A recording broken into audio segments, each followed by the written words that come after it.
Blue skies and 80 degrees for the first high school football game of the 2025 season. Good evening, everyone. It's great to have you with us.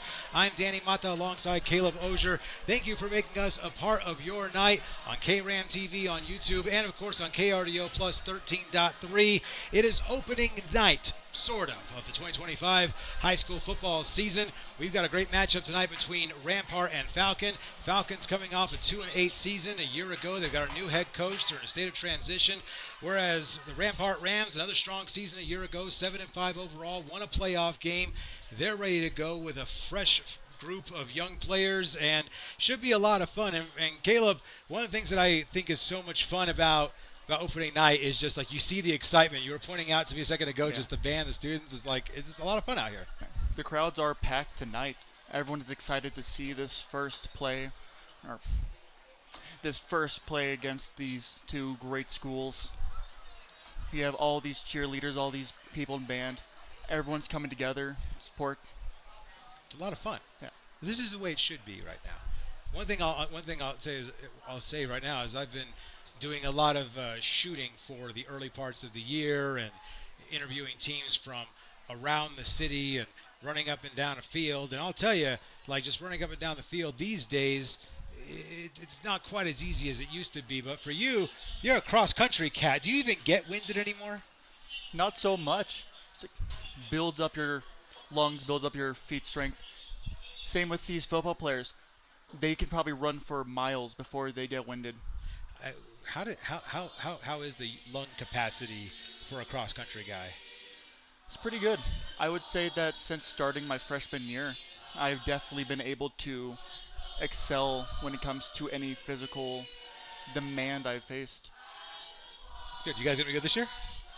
I hope we do good this year. I hope you do good this year too. Well, Yeah. you got to be more assertive on that one though. Yeah.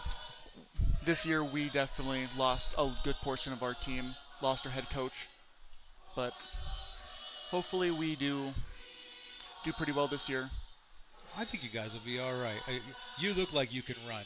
It's one of the things is you can always tell the guys, the cross-country guys from the non-cross-country guys, you guys are a lot leaner. You guys can really go a distance. You guys can like run up like 10 flights of stairs and not be out of breath. I'm jealous of you already. I am. You can definitely see it on the comparison between you see a senior and a freshman runner. Seniors go on, freshmen stop. Do you ever? I mean, you ever get when you're on these long runs? You ever get bored? It can get boring sometimes, but when you're sticking as a pack, it definitely helps when you can talk with your other fellow runners. So how far can you run then? Like how many? Like what's a standard meet for you? Like how far can you run without stopping? So our standard races are 5 kilometers, 3.1 miles, and if I were to just keep running, not stop, I can probably hit 4 or 5 miles before I would want to stop. Man, I get tired just hearing you say that sentence. Absolutely incredible. I mean, hey, well, good luck this year, man. I know it's going to be a lot of fun for you guys on the cross-country team. It's going to be a lot of fun for both of these rosters here at Rampart and Falcon. And just a beautiful, beautiful day. A little warm, about mid-90s through most of the day, but it's pretty nice now. Definitely cooling down a bit, which is nice to feel. But it's football weather. Yeah. That sun hiding behind those clouds just a little bit, just enough to where we can really kind of get an idea of what's going on and kind of enjoy ourselves back here. Should be a lot of fun. Of course, two head coaches, Rob Royer in his 31st season of coaching. He's been at Rampart since 2014, minus about 3 years there in the middle, but he's been back for the last 4. And which I gotta say is impressive. I would want to break it up a bit, go to try out different schools. The fact he's been able to coach for one school, or I guess 2 schools over the past 11 years, that is impressive. Yeah, he's really just consistently, Rampart's always a quality football team, and that's one of the things that you love to see. And of course, on the other side, it's the head coaching debut for Nick Bratton. And for Bratton, he's a guy with a lot of experience. He was a coach at CSU Pueblo and at Colorado Mesa, 5 years between the two of them. Played at Nebraska Wesleyan and was actually recruited as a quarterback and ended up playing defensive line for them because that's the kind of stuff that happens. So a guy with a lot of a football foundation that he can build on. And there's a transitional period for Falcon High School, and so we'll see how they respond. He's been excited for where they're at, and Falcon will kick this thing off, and we are underway as that ball picked up at the 21-yard line, out across the 30, and a fumble, and Falcon might have it. They think they've got it, and they do. Recovered inside the 30-yard line as Ethan Barajas was running it back, and he had it stripped, and recovering it for Falcon is number 26, Kirk Melke. That is definitely one way to start a game. that is about as good a start as you could have if you're a Falcon. We were talking to Coach Bratton right before this broadcast started, and he was saying that that he was just trying to build a new culture and that he was excited for it. He thought they had put in the work, and what a start. It's definitely a challenge, especially as a team trying to accept a new coach, especially after having one. I don't know how long the other coach was here for, but adjusting to a new coach is definitely a process. So Falcon starts at the 30-yard line. The handoff goes to number 28, Jackson McDaniel. And McDaniel, the senior, get maybe about half a yard, and the officials are giving the line of scrimmage. So no gain. We'll do it again, 2nd and 10. All right. Well, for the Rampart defense, certainly a challenging start to the season to have the ball deep in their own territory after the opening kickoff. A year ago, Falcon got off to a very tough start as Rampart went into their place and beat them 39-0. And trying to flip the script this year and off to a good start. 2nd down and 10. In the pistol is Keene. High snap, and Keene throws over the middle, incomplete. Looked like it might have been tipped by Simpson, number 2, and it will be 3rd down and long. Pass intended, on the outside for number 16, Jacob Hunter. Lots of cheers coming from the Rampart stands. I love how the Rampart student section always gets super into it, and they always have a really energized crowd. They do a good job of that. Yeah, you should see us in school. They build us up every assembly, going through cheers and cheers and cheers. Just for these games, we use those cheers. You can definitely see that. Yeah, that's good. And pressure on 3rd down and 10, and looked like they were trying to set up a screen, but Rampart got back there far too quickly. Leading the charge was Braden Worth, the outstanding linebacker and running back from a season ago, and it's going to be 4th down, and this Rampart defense answering the call. And I'm guessing Falcon's going to go ahead and go for this because you're looking at about a 47-yard field goal from here. Yeah, they're probably going to go all in for this. You see, they lost to us last year, but they probably want to take that title back this year, even though we're in that technical preseason. 4th down and 10, and the lob to the far side of the field is incomplete, and what a job by this Rampart defense as that was broken up by Simpson. And a great start for the Rams, backed up at their own 30-yard line defensively, with Falcon threatening after a fumble on the opening kickoff. The Rams defense forces a 4-and-out turnover on downs, and the Rams, after all of that, will still end up getting the ball about where they would have gotten it on the kickoff at the 30-yard line. Great start for this Rams defense. So it's 1st down and 10 for Rampart. Ball on the near side right hash, 2 receivers out to the left.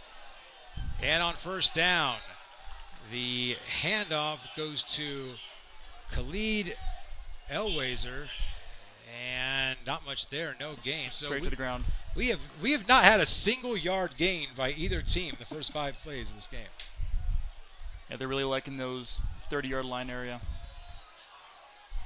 This Falcon defense, a challenge of their own, trying to keep up with a dual-threat quarterback and Demarion Simpson, who did a good job on defense just a few minutes ago. On 2nd down, the handoff to Elwazer, and he breaks it to the outside. That looked like he was going nowhere. He's running, and down to the ground. Crossed all the way at midfield and inside the 45 to the 43-yard line. So that's a gain of 27 yards. And the first play for positive yards is a big one. And it's 1st down, Rampart in Falcon territory. What was that? He ran like 20 yards there? 27 yards on the outside. And it looked like Falcon had sniffed it out initially. It didn't look like he was going to have something. I lost the ball for a second, then I see him running on the side there. Good vision out there by the young running back. So it's first down and 10 for Rampart at the Falcon 43-yard line. Now the two receivers move over to the right side.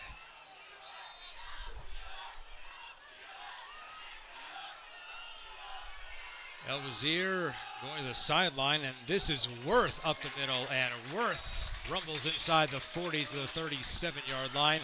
Pickup of 6, it'll be second down and 4. You can already hear that student section kind of energized and ready to go.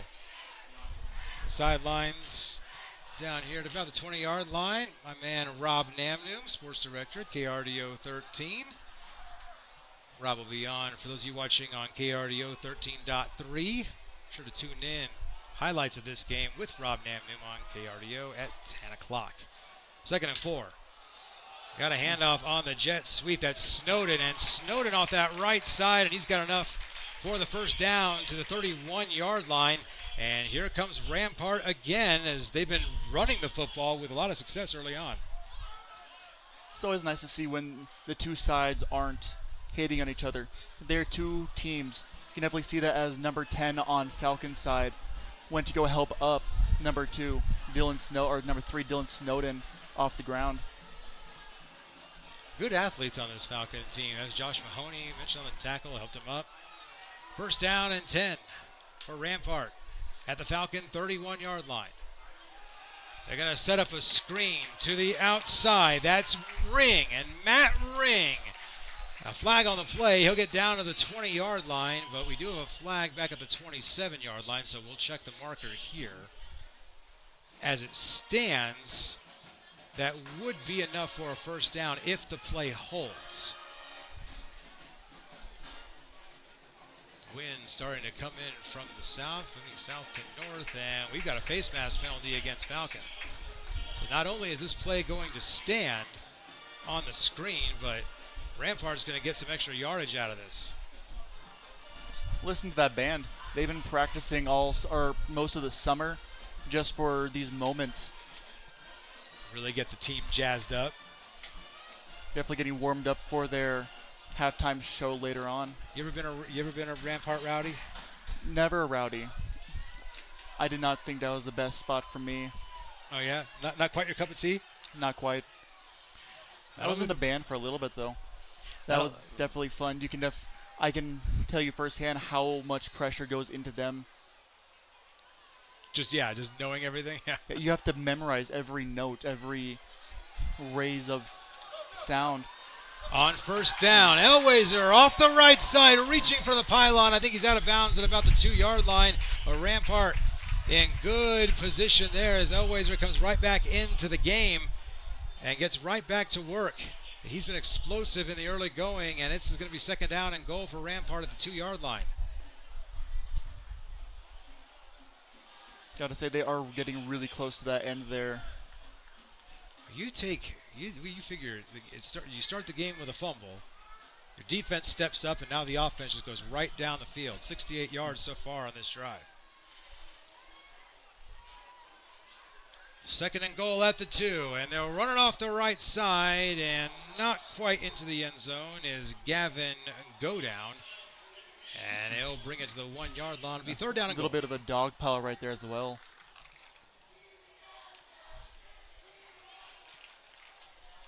.8:21 and counting in the opening quarter. This is the first official possession for Rampart after fumbling the opening kickoff, but they've responded well defensively, and they're about 1 yard away from punching it in, taking the first lead of the season. Third and goal at the 1. Worth is the lone back behind Simpson. And instead, they try the jet sweep to Elwayser, and that is not going to work as Falcon was all over that.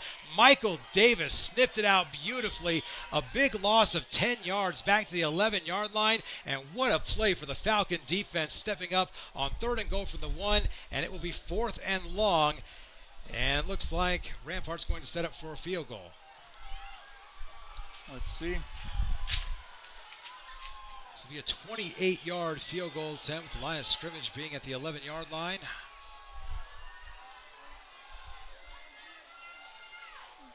.720 and counting in the opening quarter. This is Grant Royer, coach's son. Second of 2 for him, and Royer from 28 yards, and no good as he pushes that one wide. And the Falcon defense backed up to their own 1-yard line on 3rd and goal, makes a stop, forces a missed field goal. And how about this Falcon defense answering the bell themselves? Impressive opening possession for both defenses, Rampart and Falcon. 7:10 remaining in the opening quarter. Danny Mata alongside Caleb Ozier on the call on KRDO plus 13.3 and of course on KRAM on YouTube. We're still waiting for our first points of the young season. Had some explosive plays. They're definitely going from one side of the field to the other that fast. It's definitely impressive to see how Rampart's defense is able to push the ball back so far, only for Falcon to push back a bit. It's definitely going to be crazy to see if Falcon's going to be able to push all the way back. This is their second drive of the game, 4 and out on their opening possession. Keene on first down with the handoff to McDaniel, and McDaniel will get the first positive yardage of the night for Falcon as he skips on up to about the 23-yard line. It'll be 2nd down and 7. So story on Falcon, I mentioned earlier, Nick Bratton, first year as the head coach, played at CSU Pueblo, Colorado Mesa, coached there, went to Nebraska Wesleyan. His dad, Rob Bratton, is on the sideline with him, and Rob was the head coach at Mesa Ridge for 15 years. So this is a definite football family tree these guys come from. Yeah, once you find your sport, you stick to it. 2nd and 7, and Keene with a handout to McDaniel, and nothing going there. As that was number 54 for Rampart. That's Cade Warner, was all over it. That's going to bring the ball back to the 21-yard line on a loss of 2. It'll be 3rd and 9. Boy, man, these two defenses are really getting after it right now. Yeah, like I was saying, one side of the field to the other. They're just pushing back and forth on each other. That's what you like to see. You got to have that fight in the early season. 3rd and about 9.5. Keene rolling out to his right, and Keene fires, and the pass is complete out to about the 34 or 35-yard line on the far side of the field. That catch made by number 3, Noah Favreau, and a big-time play right there to convert that first down for Falcon. The big one right there, all the way up to the 35-yard line on a gain of 14. It's definitely nice to see the chemistry these boys have down there. They've been playing with each other for the past couple months now, practicing for this moment for the last 3 weeks this school year, plus a couple weeks over the summer. You definitely can see that bonding they have. Yeah, McDaniel with a nice run to the outside there on 1st down and 10, and he was flipped up by Simpson in the open field. And if Simpson doesn't get McDaniel, he might have been gone. There's a lot of real estate out in front of him on that play. As it is, it's a gain of 6, and it's 2nd down and 4. Good bounce back drive for Falcon after a tough opening possession. 2nd down and 4. Keene surrounded by weapons in the backfield. McDaniel again off the right side, and this time Rampart snips it out beautifully.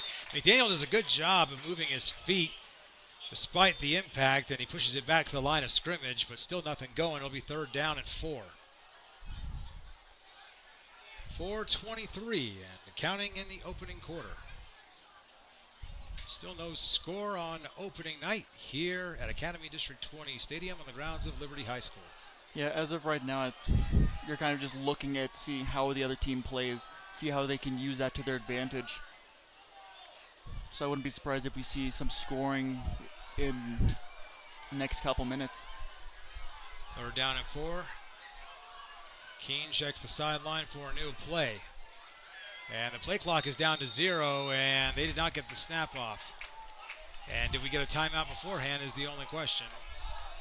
And we did not. Delay of game on Falcon. That'll bring it back 5 yards. It'll be 3rd down and 9. And that's going to be significant because the difference between 3rd and 4 and 3rd and 9, what you can play, what you can call, and the kind of protections you can use, it's going to matter.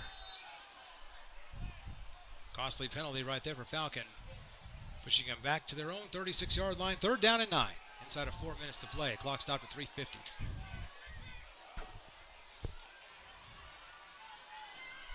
Send one man in motion. That's Favreau. Keene. Option pitch to McDaniel, and McDaniel pulled down in the backfield. That was an impressive pass, though. Seeing how he went from kind of threw the ball behind him towards number 28 there. Unfortunately, Dylan Snowden not fooled by anything. He was all over it. He went straight for that.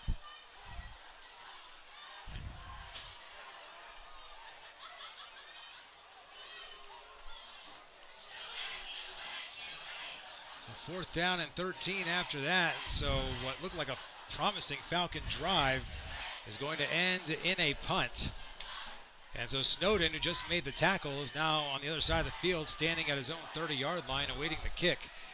Coming up on 3 minutes to play in the opening quarter, and still no score in this one. Snowden will have a chance to change that.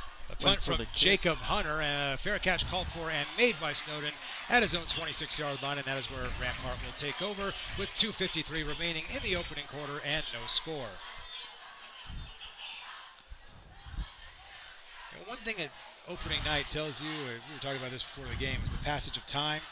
You start right now, we're in the mid-90s in the early going. You're talking to teams in the preseason, 100-degree weather, not something that's uncommon. By the time we get to the playoffs, we're all going to be in winter coats.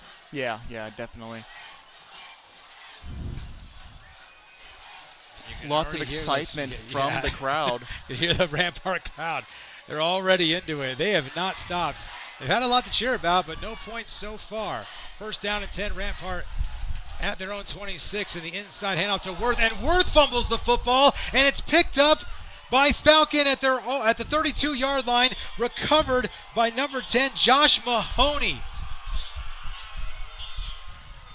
What a big play there. One official signaled that it was Falcon ball, and now we have some confusion on the field, and okay, I think they got the call right. Here we go. They're going to give it to Falcon at the 32-yard line. That's the right call. Like I was saying, they're definitely pushing way back now. They are regaining their control they had at the beginning of the game.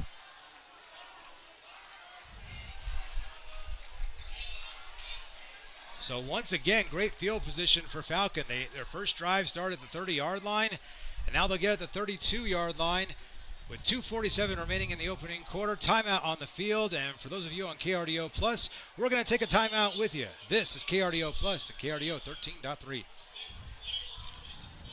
Those of us in the YouTube feed, KRAM, Danny Mata.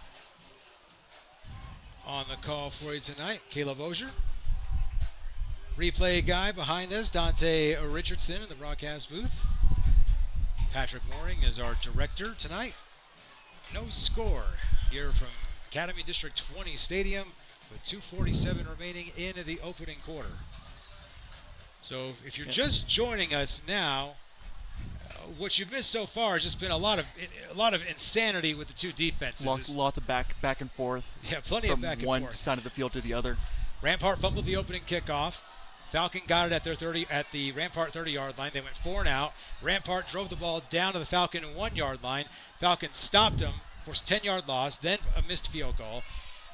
Falcon punted a few minutes ago, and then their defense just forced another turnover with Josh Mahoney recovering a fumble and setting up Falcon at the 32-yard line. So this is the second time the Falcon will start a possession deep in Rampart territory. If they can move the ball at the start of this drive the way they did the last one, they might have some points at the end of the board by the end of this possession. McDaniel breaks free down the sideline. McDaniel shoved out of bounds close to the 10-yard line. We'll call it the 12, and they are knocking at the door as Falcon in position after a 20-yard gain by number 28, Jackson McDaniel.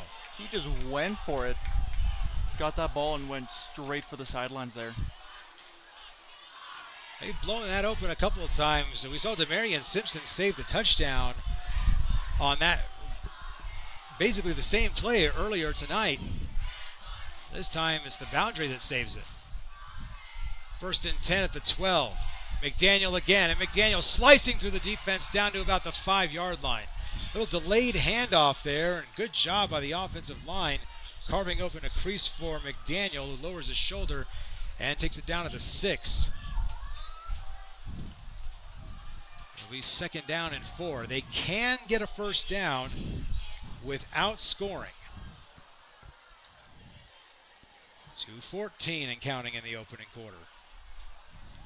Still no score, but Falcon with a lot of energy in this one. Defense has forced a couple turnovers and had a goal line stand, and now the offense trying to answer that bell too. 2nd and 4 from the 6. McDaniel hesitates, resets his feet, and drives down inside to the 4-yard line. It'll be about a yard short. It'll be 3rd down and 1. This is a big possession here for the Rampart defense, because if they can stop them for no gain or even a loss, it forces Falcon into a tough decision.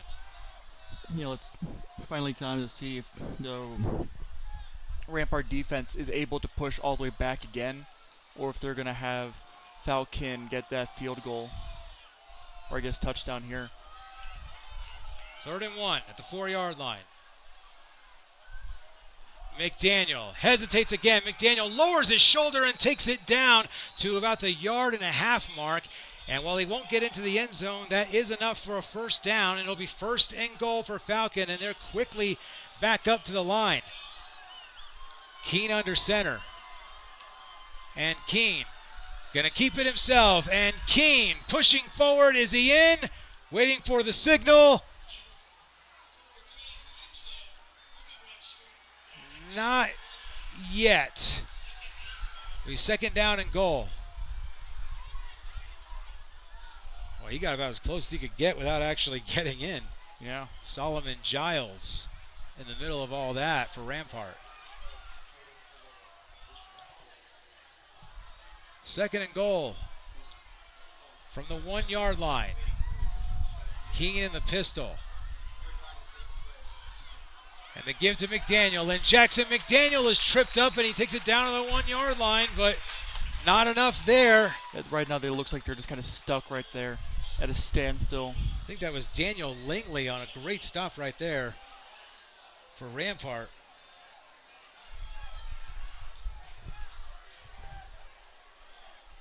Great stop in there. Yeah, that looked like it was Langley, all right. And that was also Demarion Simpson in there, and that'll bring us to the end of the 1st quarter. No score, but Falcon knocking on the door. 3rd and goal at the 1 when we return on KRDO Plus and KRDO 13.3. We'll be right back. And for those of you who were spared the commercial break on KRAM TV, thank you for making us part of your night. Danny Mata, Caleb Ozier, Dante Richardson running our replay system, Patrick Mooring, our director tonight. Opening night, the 2025 high school football season. No score between Rampart and Falcon. And for a game that doesn't have any scores, we've had a lot of action so far. Going back and forth. You definitely see that they're trying their hardest, but they're just, the other team's just going at it the last second, stopping their progression. You see these 2 goal line stops. It just tells you a lot about that, the mental toughness for both of these teams, and you're seeing the defenses really shine right now. We've just seen a lot of individual great performances here. Josh Mahoney, Falcons, been flying around. Of course, Demarion Simpson, Dylan Snowden, guys been flying around on the field for Rampart. We have just seen a lot of really strong performances by this defense early on.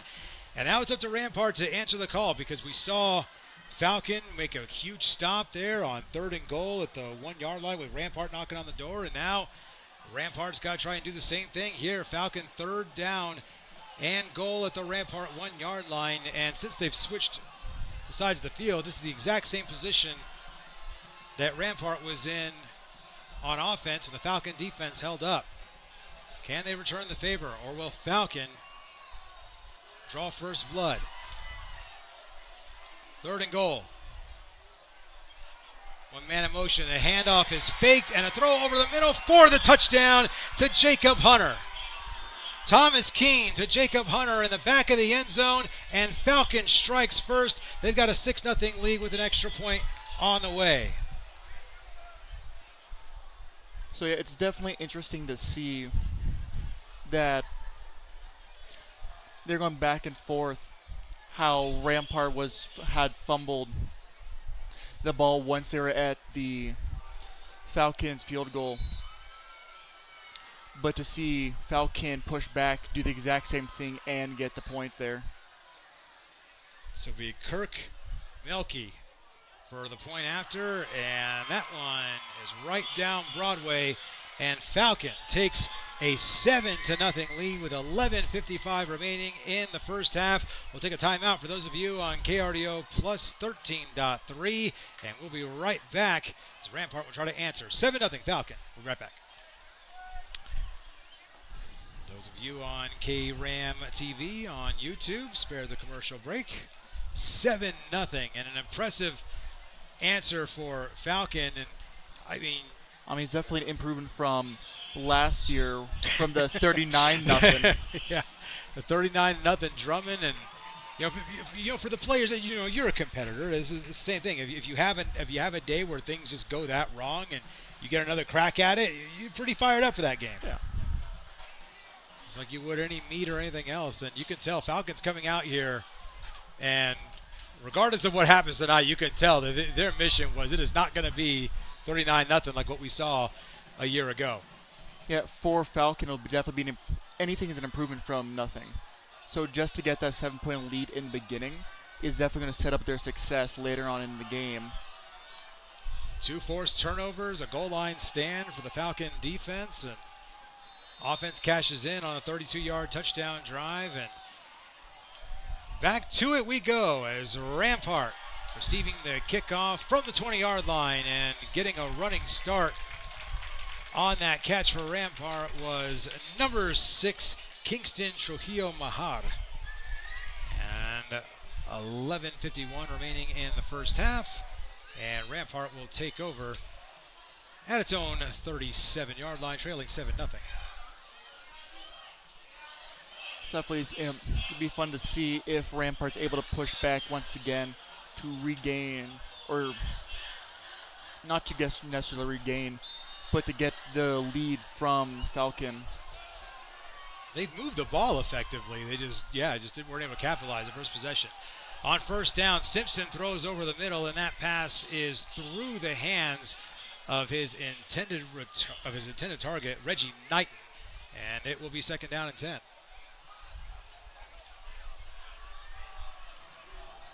Like if you had just seen like that opening possession from Rampart, it just kind of looked like they were going to score. It looked like they were going to take control of this game. It really did. They got down to that 1-yard line and then just got pushed way back. Ever since then, it's just been Falcons' game. Yeah. 2nd and 10, Rampart at their own 37-yard line. To give to Elwayser off that right side, and Elwayser out across the 40 to about the 42-yard line. It will be 3rd down and medium. We've got a flag down on the play on the far side of the field. 11:36 remaining in the half. And for those of you sticking with us through the half, we're going to have a halftime performance of the Rampart Regiment right here on KRDO 13.3, KRDO Plus, and KRAM TV on YouTube. Still checking the marker. Early indication is that this was going to go against the Rams. It's always interesting to see the difference in teams. You see Rampart always huddles. You don't see that too much from Falcon. They just know what they're doing all the time, looks like. Still waiting on an official signal from the officials to tell us what it was. Here we go. And we got a personal foul called against Rampart. And that's going to move the ball back, so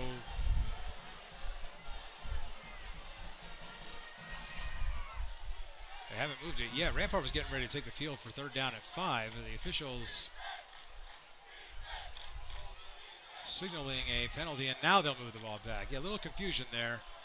trying to explain to the coaches what the situation was. They move it back down inside the 30-yard line, and that is a costly penalty as Rampart move all the way back to their own 27-yard line. So instead of 3rd and about 4, you're looking at now 3rd and a mile. But we saw Rampart push all the way down once. I don't see, they can probably push down again. It's just a matter of can they make the goal. Well, not this time as he gets sandwiched by number 15, Ashton Massey. Just kind of flew in there unblocked for a stop of no gain. And just like that, Rampart is going to have to punt again. And right now, you're really starting to feel that Falcon has got some momentum on their side right now. It's just a matter of can Rampart get a lead on them.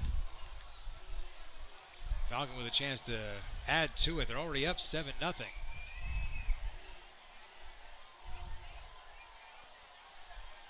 Sky-high punt from Royer, and that one is going to bounce to the 38, continues to bounce, and Falcon will stand pat and let it go, and it is down by Kingston Trujillo-Mar at the 21-yard line, and that is where Falcon will take over with 10:45 remaining in the first half and a 7-0 lead.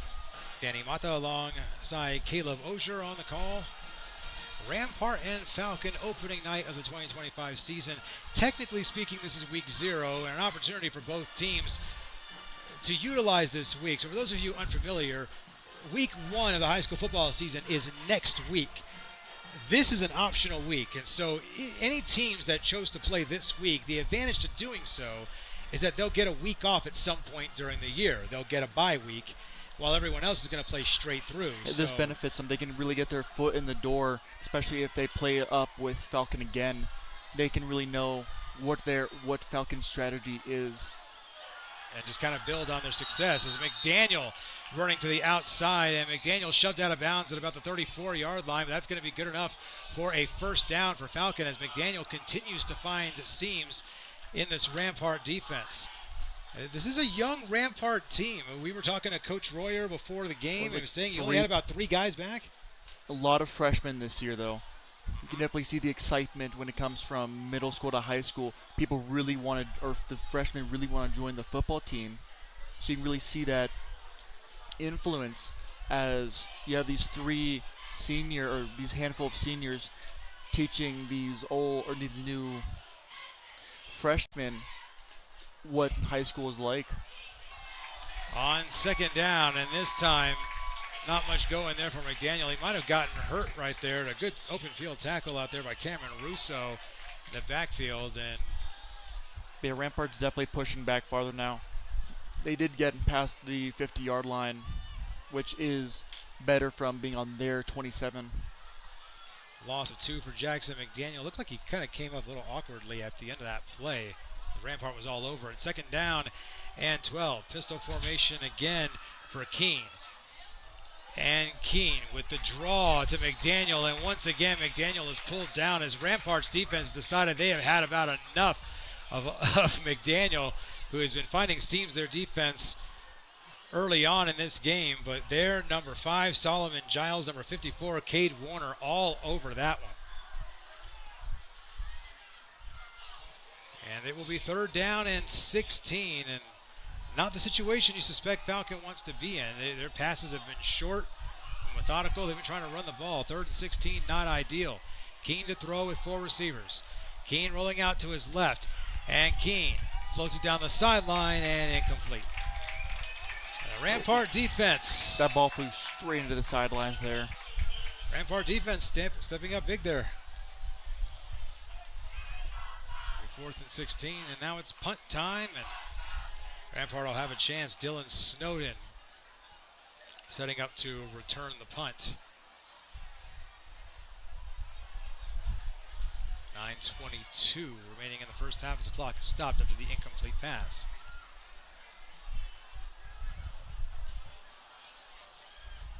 Jacob Hunter, who caught the touchdown pass for Falcon. He's the punter here, standing at his own 13-yard line. He can get to a good one. He can set up his defense in prime real estate, and we've got a whistle. This play is blown dead.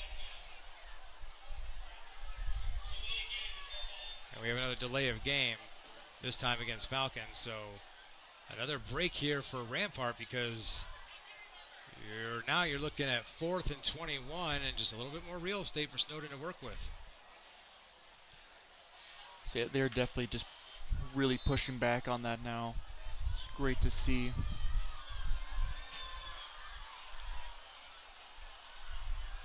Hunter nearly had that one blocked by Warner. He might have gotten a piece of it because that ball went flying. Yeah, I mean, it went up, but it didn't go very far, and then it took a Rampart bounce, and so Falcon was wise to just get in there and stop it, as Kirk Melke got his hands on it to keep that ball from rolling even further back, closer to the 40-yard line.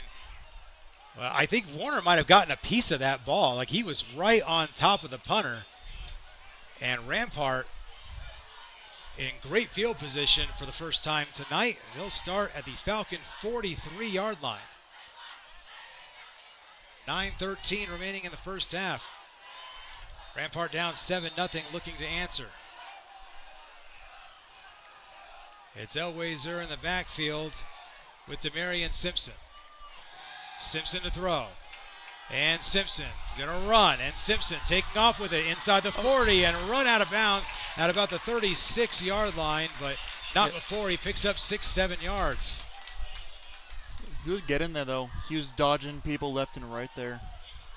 A good athlete, a transfer from Doherty High School. And in fact, Doherty had a couple of guys transfer out. Leland Fressis is over at Mesa Ridge now, so transitional period there for Doherty, and Demarion Simpson comes in as a two-way guy, of excellent defensive player, good defensive back, and from that quarterback spot he can make plays with his legs for sure. Did right there. 2nd down and 4 at the 37. Simpson to throw. Under pressure, and he's going to have to take off, and Simpson can't let it go, and instead is sacked by number 32, Everett Sawyer, back near the midfield stripe. And once again, the Falcon defense coming up with a big play. They saw something happen and put a stop to it immediately. It's a loss of 12. Boy, they were all over that. I don't think Simpson had room to even try to throw that ball away if he wanted to. I mean, they were all over him. Everett Sawyer came in like a runaway freight train. 3rd and 16. From the 49. And Rob Royer wants to talk it over with 8:19 remaining in the first half. We'll take a timeout with him on KRDO plus KRDO 13.3. Rampart trailing 7-0. 3rd and long coming up after this. For those of you staying with us on KRAM TV, thank you for making us a part of your night. And just what a performance so far tonight by the Falcon defense and special teams. They forced 2 turnovers. They made a goal line stand. You've got Rampart starting at the 43-yard line, knocking on the door for points early on. Next thing you know, you get a sack by the Falcon defense, and now Rampart's facing a 3rd down and 16.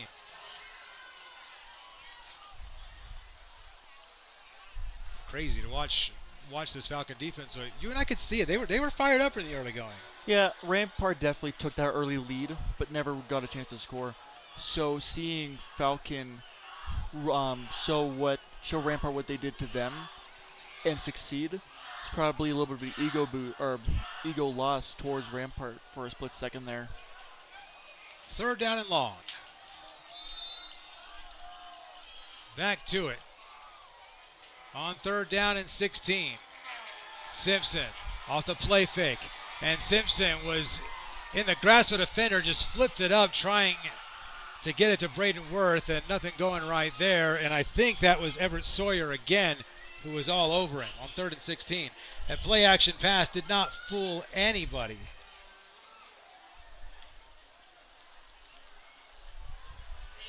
Yeah, that was, Everett Sawyer on the back end of that play again, one of the guys back there. So first he has the sack, and then he's able to get pressure back there.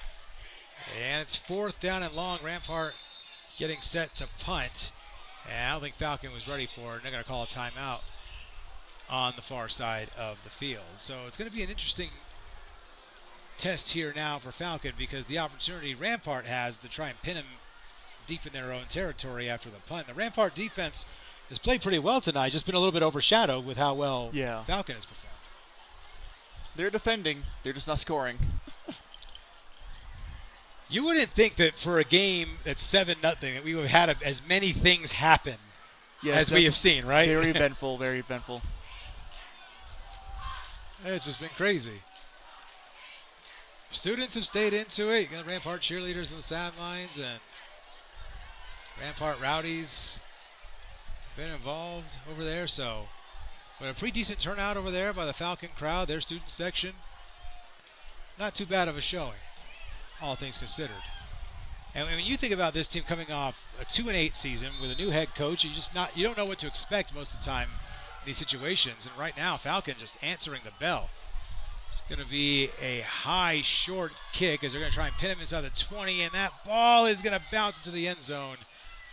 Nothing going.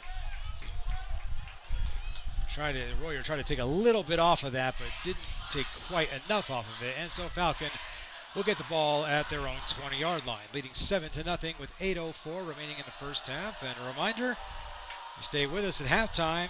The Rampart Regiment will have a halftime performance. Always one of the better bands that you'll see.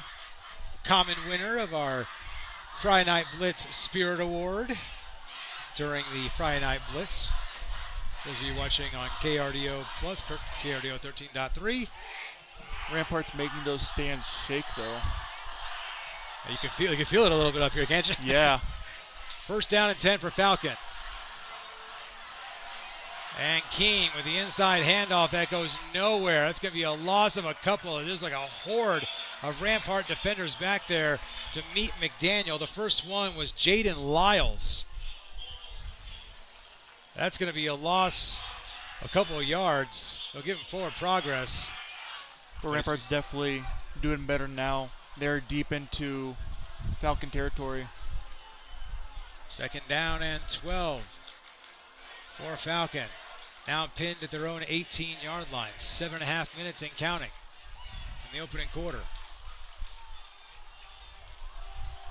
One man in motion.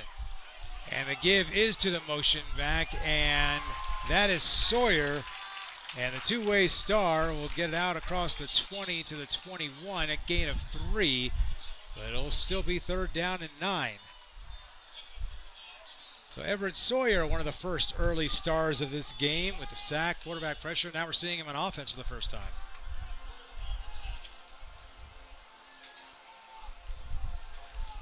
You know, and we were talking to Nick Bratton before the game. He talked about instituting a new culture, and you can certainly see the enthusiasm and that go-get-it attitude right now. Keene on the play fake on 3rd and 9. Fires, and the pass is complete. Out across the 25, out across the 30, slipping a couple of tackles is Noah Favreau. And Favreau up to the 33-yard line, and it's a first down for Falcon.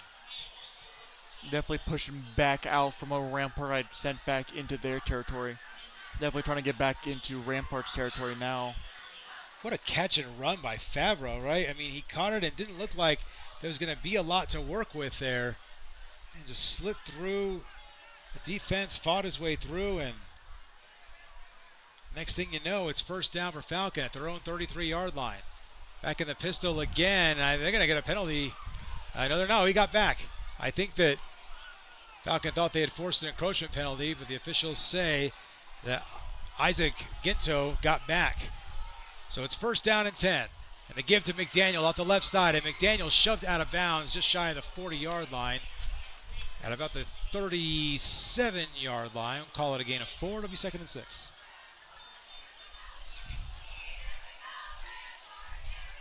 Out in the horizon, we got a vanilla sky starting to form as the sun's starting to set. Nothing beats a good Colorado sunset. Of course, we're on the wrong side to see it because we're facing east from our broadcast booth. But there you go. Second down and 6 from the 37-yard line.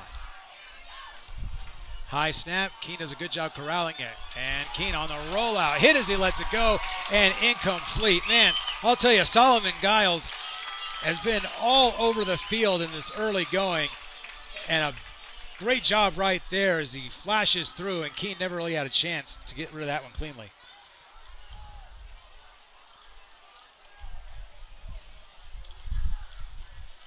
Boy, how about senior Solomon Giles? I think one of 3 guys back for this Rampart team. Yeah. Not a lot of returning players, but he's one of them. Played a good game so far. 3rd and 6. High snap, King corrals it. He just throws it off his back foot into double coverage. He's lucky that wasn't intercepted, but now they're going to throw a flag on the play as it was broken up by Kingston Trujillo Mar. He was one of 2 defenders that were out there, and the officials are throwing a flag.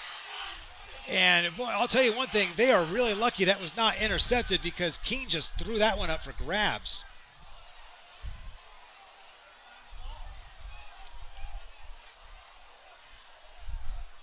My goodness, what a difference this call makes.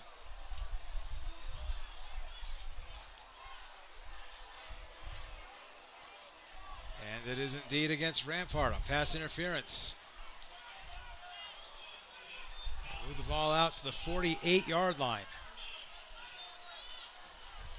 Man, that was a whole series of possibilities right there for Falcon as he just threw it up in a double coverage. Next thing you know, flag on the play, and they've got a first down at the Rampart 48. Keene back in the pistol. The handoff to McDaniel, and McDaniel rumbles to the 45. He's 2nd and 7.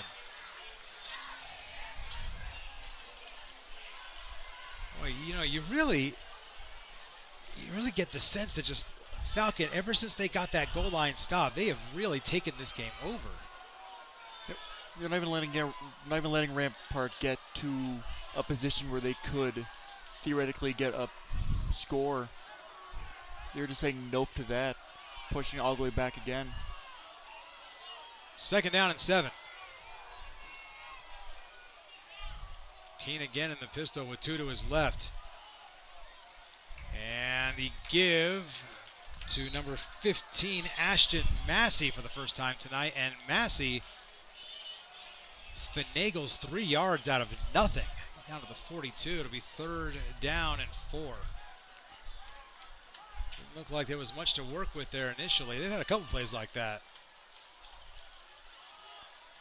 I think I've been impressed with the skill players. Saw that earlier run by Khalid Elwayser for Rampart where he had a little handoff the way he was going to go nowhere and he broke off like a 20-yard run. And seen kind of the same thing here from Falcon. Yeah. Always impressive to see.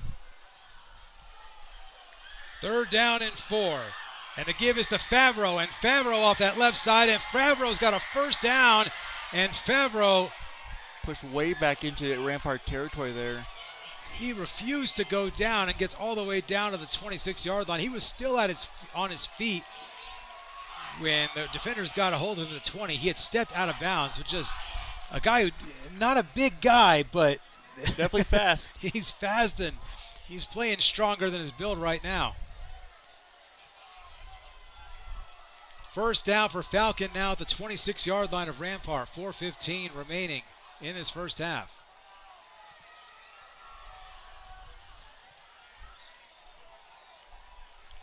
Keene fakes the handoff to Favreau, and he throws it up for grabs again, and it's intercepted by Solomon Giles inside the 10-yard line. So Giles, who we just said a second ago had been all over the field, makes the play, and no, that wasn't Giles, excuse me, that was Kingston Trujillo Mar who makes that stop with the interception. What a play. It's definitely great to see Rampart getting that ball back after such a dominating performance from Falcon's side. And Falcon, who had taken over this game, and they get a big stop from their defense, or Rampart does, and maybe that will be the spark that turns momentum. But we've seen Keene throw this off his back foot and lob it up dangerously a couple of times. This time he pays for it as it is picked off by Kingston Trujillo Mar. And now Rampart in business, and on first down going nowhere. Maybe this is Rampart's time to dominate again. Well, Elwayser didn't find any space on that one as he gets tripped up by Sawyer. And a loss of 1 on about the play. It'll be 2nd down and 11. 3:45 and counting. Rampart down 7-0. Kingston Trujillo Mar with the interception. Had a penalty thrown on him earlier in the game that was called, and he came back and made a play. Yeah. 2nd and 11.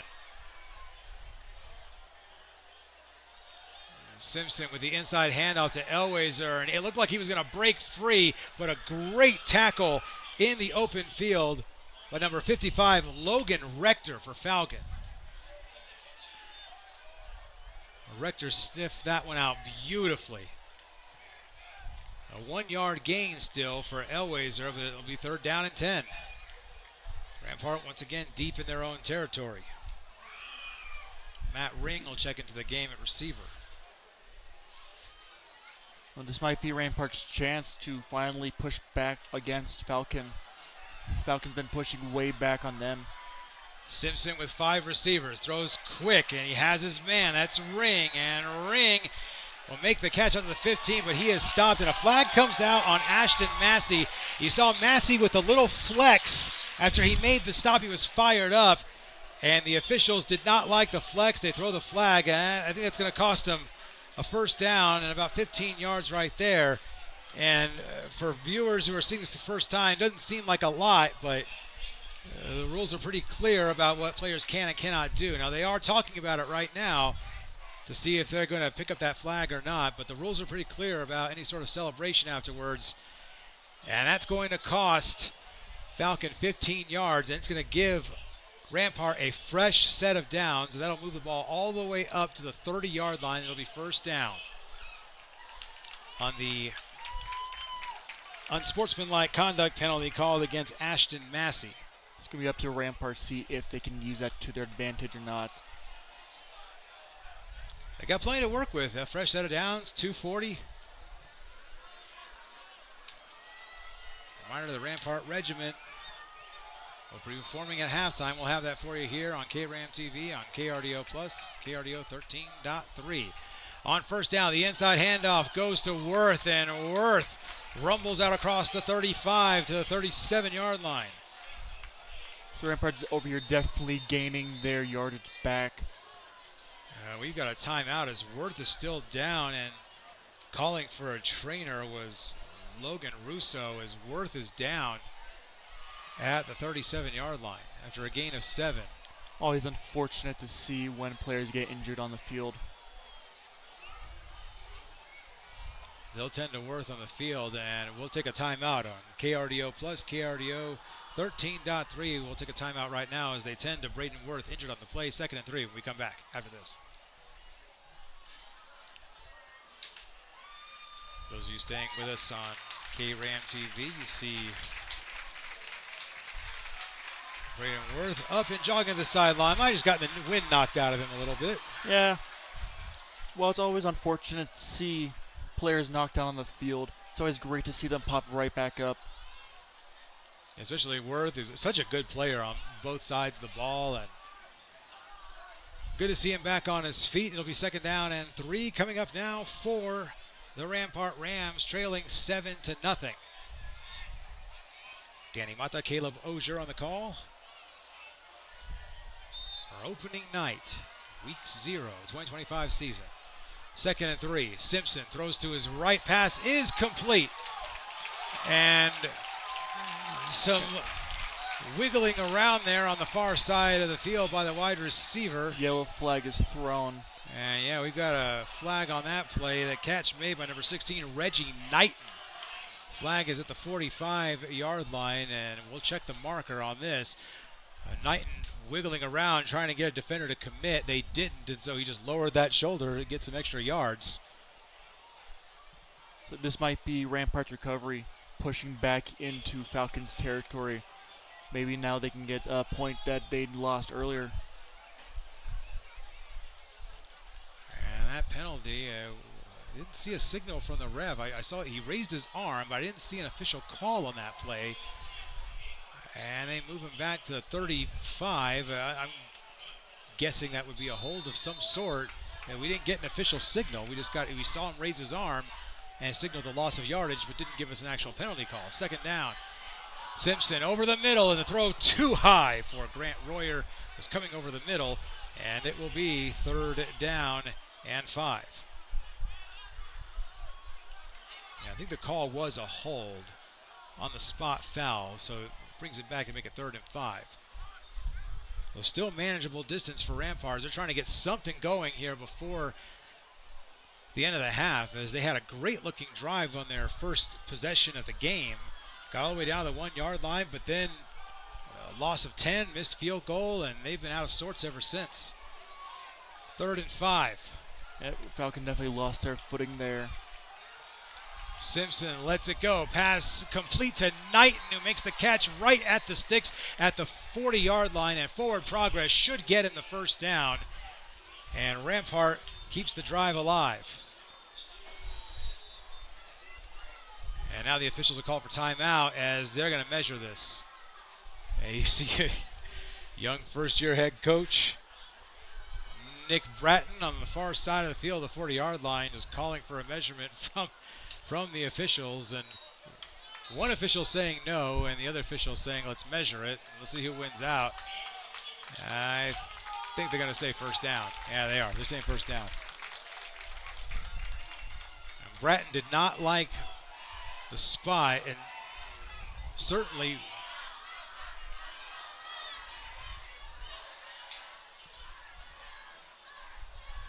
wanted to see. I think he certainly wanted to see the marker moved back a little bit, but instead Rampart's got it first down. Simpson heaving it downfield for Knighton, and it's incomplete. Knighton looked like he might have been able to get a step there on Mahoney, but Mahoney stayed with him. Step for step, ball overthrown. It'll be 2nd down and 10, minute 41 remaining in the half.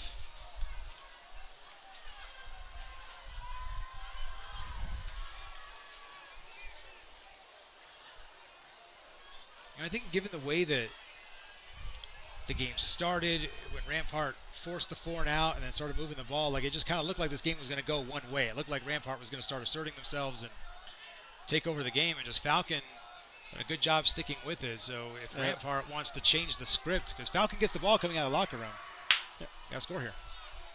Rampart definitely got their footing back in, but now Falcon is pushing back on that.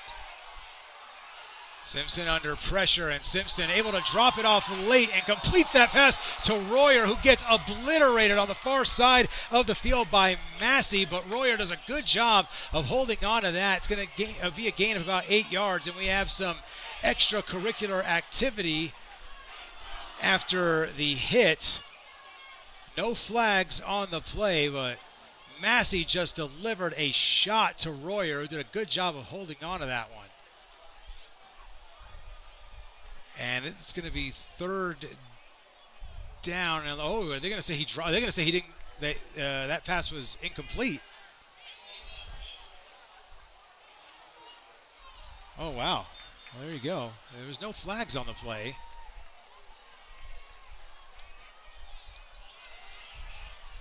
And we've got a timeout. Confusing little setup there. Let's see if we can go back about 20, 30 seconds there maybe and see what they tried to call here. So it looks like you got a hold on 58 right there. There's no flag on the field though. He hit out of bounds, and Royer clearly catches the ball, takes the big hit, doesn't drop it. I think the officials might have called a hold on number 58, Logan Russo, but they did not throw a flag on the play.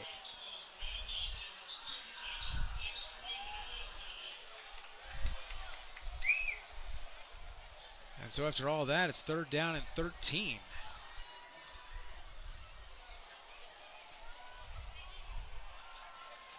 Just trying to figure out like why that ball was moved back. And my best guess is that they called a hold on Logan Russo but didn't actually throw the flag. It's the first week of the year for the officials too. Yeah, they had a long break.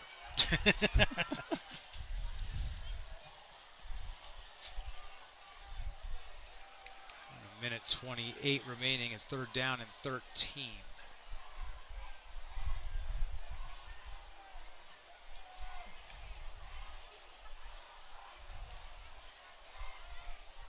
It's been a little tough to keep up with the officials tonight. We've had, again, this last play did not have a flag actually thrown. Previously, they didn't make the call. They just signaled to move the ball back, but didn't announce the call to the crowd. And so for us up here in the broadcast booth, we're just trying to keep up with them, and been a little tough early on. And Coach Royer wants to talk about something with the officials as he's approaching them out at about 37, 38-yard line. So as it stands, it's 3rd down and 13.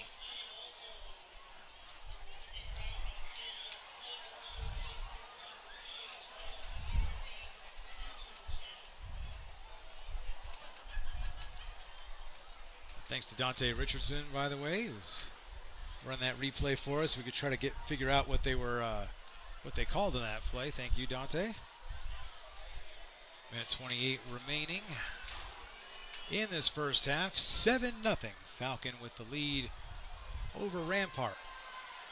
Yeah, we got a minute 28 left in this first half. It's going to be time to see if Rampart is able to push back in that time, or if they're going to stay in the middle of the field. And they need the midfield stripe for a first down.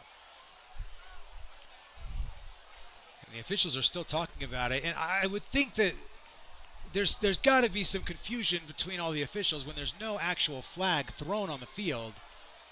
It's always confusing to see when the refs have something in mind that we can't hear. Yeah, again, they did not they didn't signal to the crowd or to us in the broadcast booth. One penalty early on this game, and no flag thrown on that play, and yet the ball moved all the way back to the 37. We're assuming it's a hold based on where Royer caught it. He would have been at the 47-yard line, and now they're moving the ball back up to the 40. And that one I don't understand at all, because I don't know what. They just went back and forth right there. But looks like they did come to a decision. Now they're saying second down and 10. They moved the ball 3 yards up.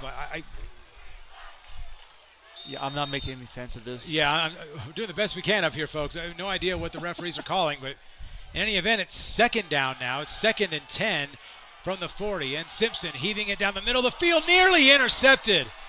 It was nearly picked off by Tucker Anton. He just couldn't hold on. He had a running start. Had he caught that ball with the running start he had, he might have been able to take it the distance.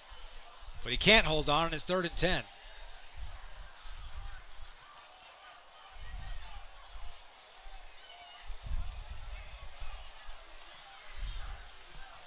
Minute 22 remaining in the first half.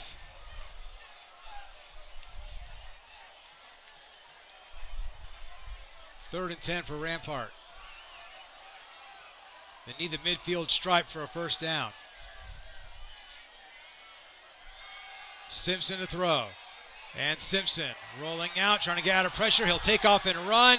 And Simpson gets out of a tackle, crosses the midfield stripe, down that right sideline, and finally taken down inside the 45-yard line. And we've got a flag at the end of the play. He saw an opening and he took it.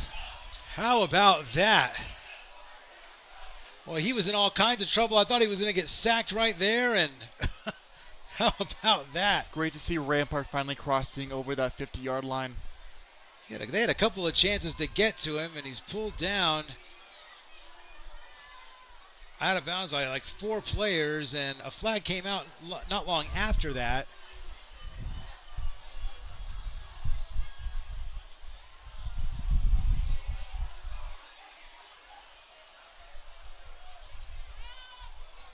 Waiting on the ruling from the officials.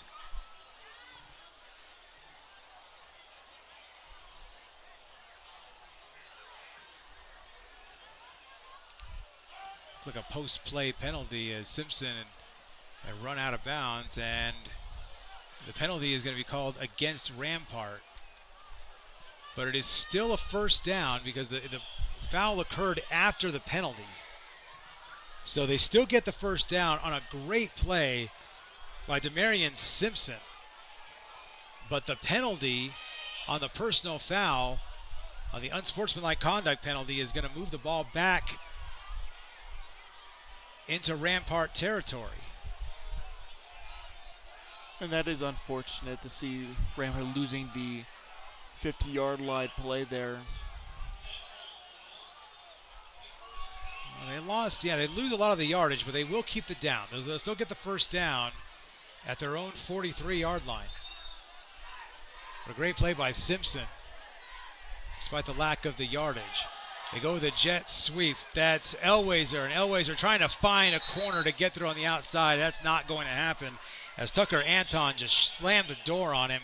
But it is still a gain of 2, and it'll be 2nd down and 8. Minute 4 remaining in the first half.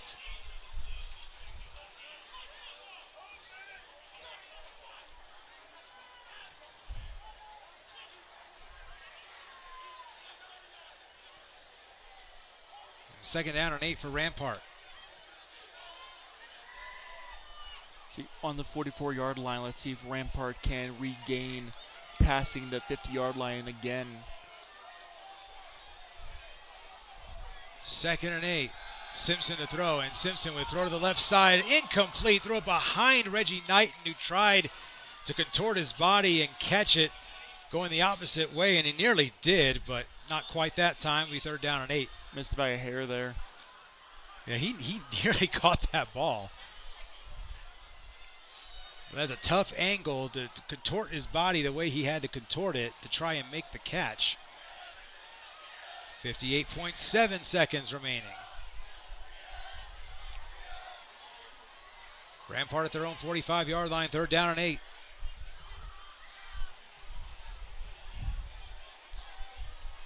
And Simpson will have Elwayser in the backfield with him. 3 receivers, 2 out to his left. 1 man in motion, that's Snowden. Simpson to throw. Simpson stepping up, and he is going to be sacked. Nearly broke out of it, but Sawyer said no, as Everett Sawyer is having himself a half. He has been everywhere. A loss of 3 on the sack and a timeout for Falcon, as it's 4th down for Rampart. They're going to have to punt this away, and so Falcon's going to get another shot with this football. You saw Simpson nearly break away again, but there's too many Falcons around him. 49 seconds, still halftime, still on the 44-yard line there. It's going to be interesting to see who gets, which way the ball leans in the last few seconds of our half. I'll tell you, that Falcon defense, and they've continued to step up. Of course, Rampart, with a couple of penalties on that drive, we don't really know what one of them was because we never. Yeah. But no explanation there. But we did get the personal foul penalty later on. And so now Royer is back out to punt it away again. And Grant Royer is going to have to. He took something off of the punt a little bit his first time out, and it went through the end zone. But if he can pin him inside the 20 this time, that'd be pretty significant. Noah Favreau inside the 20 to return it. 49 seconds remaining in the half. I know it's a frustrating start for the Rampart offense after it looked like they were going to score on that opening possession when they got the ball and had it down to the 1-yard line, but then you get a loss of 10 on 3rd and goal and then a missed field goal, and they have not been able to move the ball as effectively since. Yeah, they had that amazing push in the beginning of the game. Low snap, and Royer does a good job of picking it up and getting that kick off, and Favreau will pick it up off one bounce at his 13. Favreau out across the 20 to about the 22, 23-yard line. Boy, good play all the way around there. Favreau to pick it up off the bounce and get about 10 yards of that. And for Grant Royer, that was a low snap. It bounced, and instead of panicking, he just picked it up and got a good punt off. Good job by Grant Royer there. Good job by Favreau on the return. And I think that's going to be about a 9-yard return to, let's see, are they going to the 22? I believe it'll be the 22-yard line, and it will be. It'll be first down for Falcon there. 37.6. Now, this is not an offense that you would expect to take a lot of shots downfield through the air. So this time frame is going to be interesting to kind of watch out for. 37 seconds left. We're going from the 44-yard line on Rampart's side to 20-something on Falcon side. It's definitely a big improvement over where we were a couple seconds ago. Keene changes the play, and he fakes the pitch, and Keene falls down as he lets it go, and it is incomplete. He had a man in Jacob Hunter, but when Keene slipped, he didn't really have a chance to recover cleanly because he had Cameron Russo bearing down on him, and he had to get rid of it. Second and 10. Passing game hasn't been quite as crisp for Falcon early on. Great job running the football. Although Keene does have a touchdown pass in this game as he found Jacob Hunter from a yard out. It's the game's only score. Lots of cheers coming from the Rampart bleachers, though. I think Falcon is content to go into the locker room, and they are. I think after seeing that last play, Nick Bratton just wants to call it while he's ahead because there's a whole other half to work with. Falcon will get the ball coming out of the locker room. They take the knee, and that's going to do it for the first half. And again, I think Nick Bratton saw that play and figured, you know what, we're up 7. Let's not risk it any further because we get the ball coming out of the locker room. So they'll draw that up, and that'll be it for the end of the first half. Falcon coming off a 2-8 season, new head coach and all, 7-0 over Rampart at the half. That was intense. Pretty wild first half. Going from 0-0 to 7-0, Falcon really pushed in a lot more. Watching that, like we said it a few times, I think it started with that goal line stand from Falcon. They kind of turned the game around ever since and running the ball really well. But this is really the story of two excellent defenses right now. I mean, the Rampart defense has been excellent as well. Yep. But yeah, we saw Rampart's amazing push in the beginning going towards Falcon's also great push towards the end there throughout the entire game.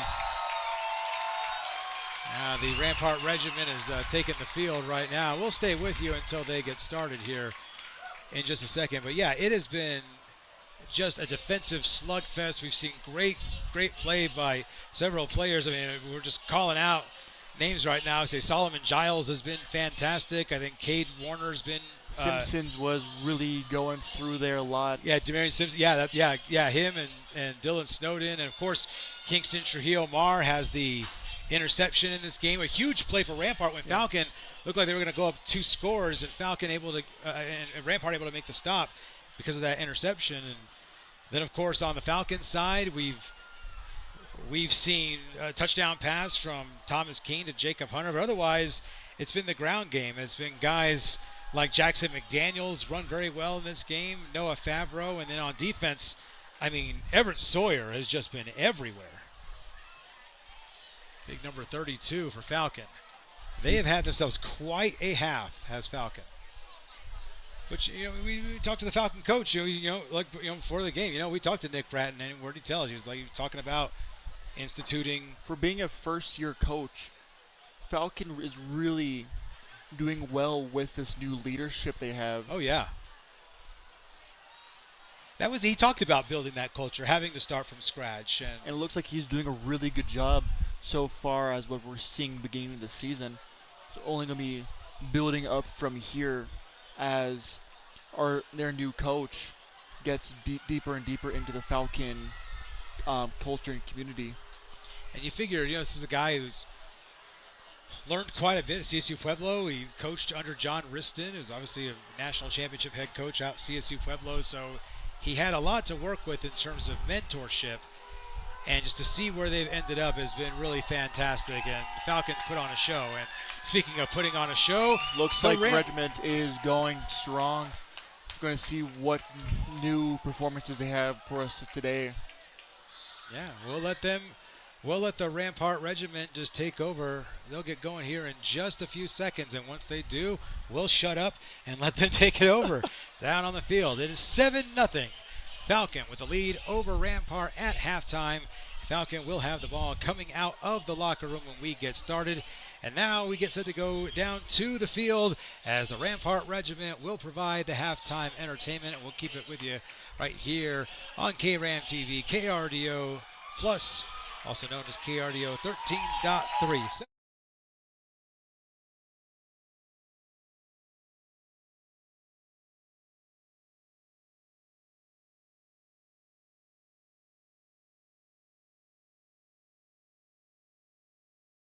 Our annual Freshmen Are Ramtastic Night has started up once again.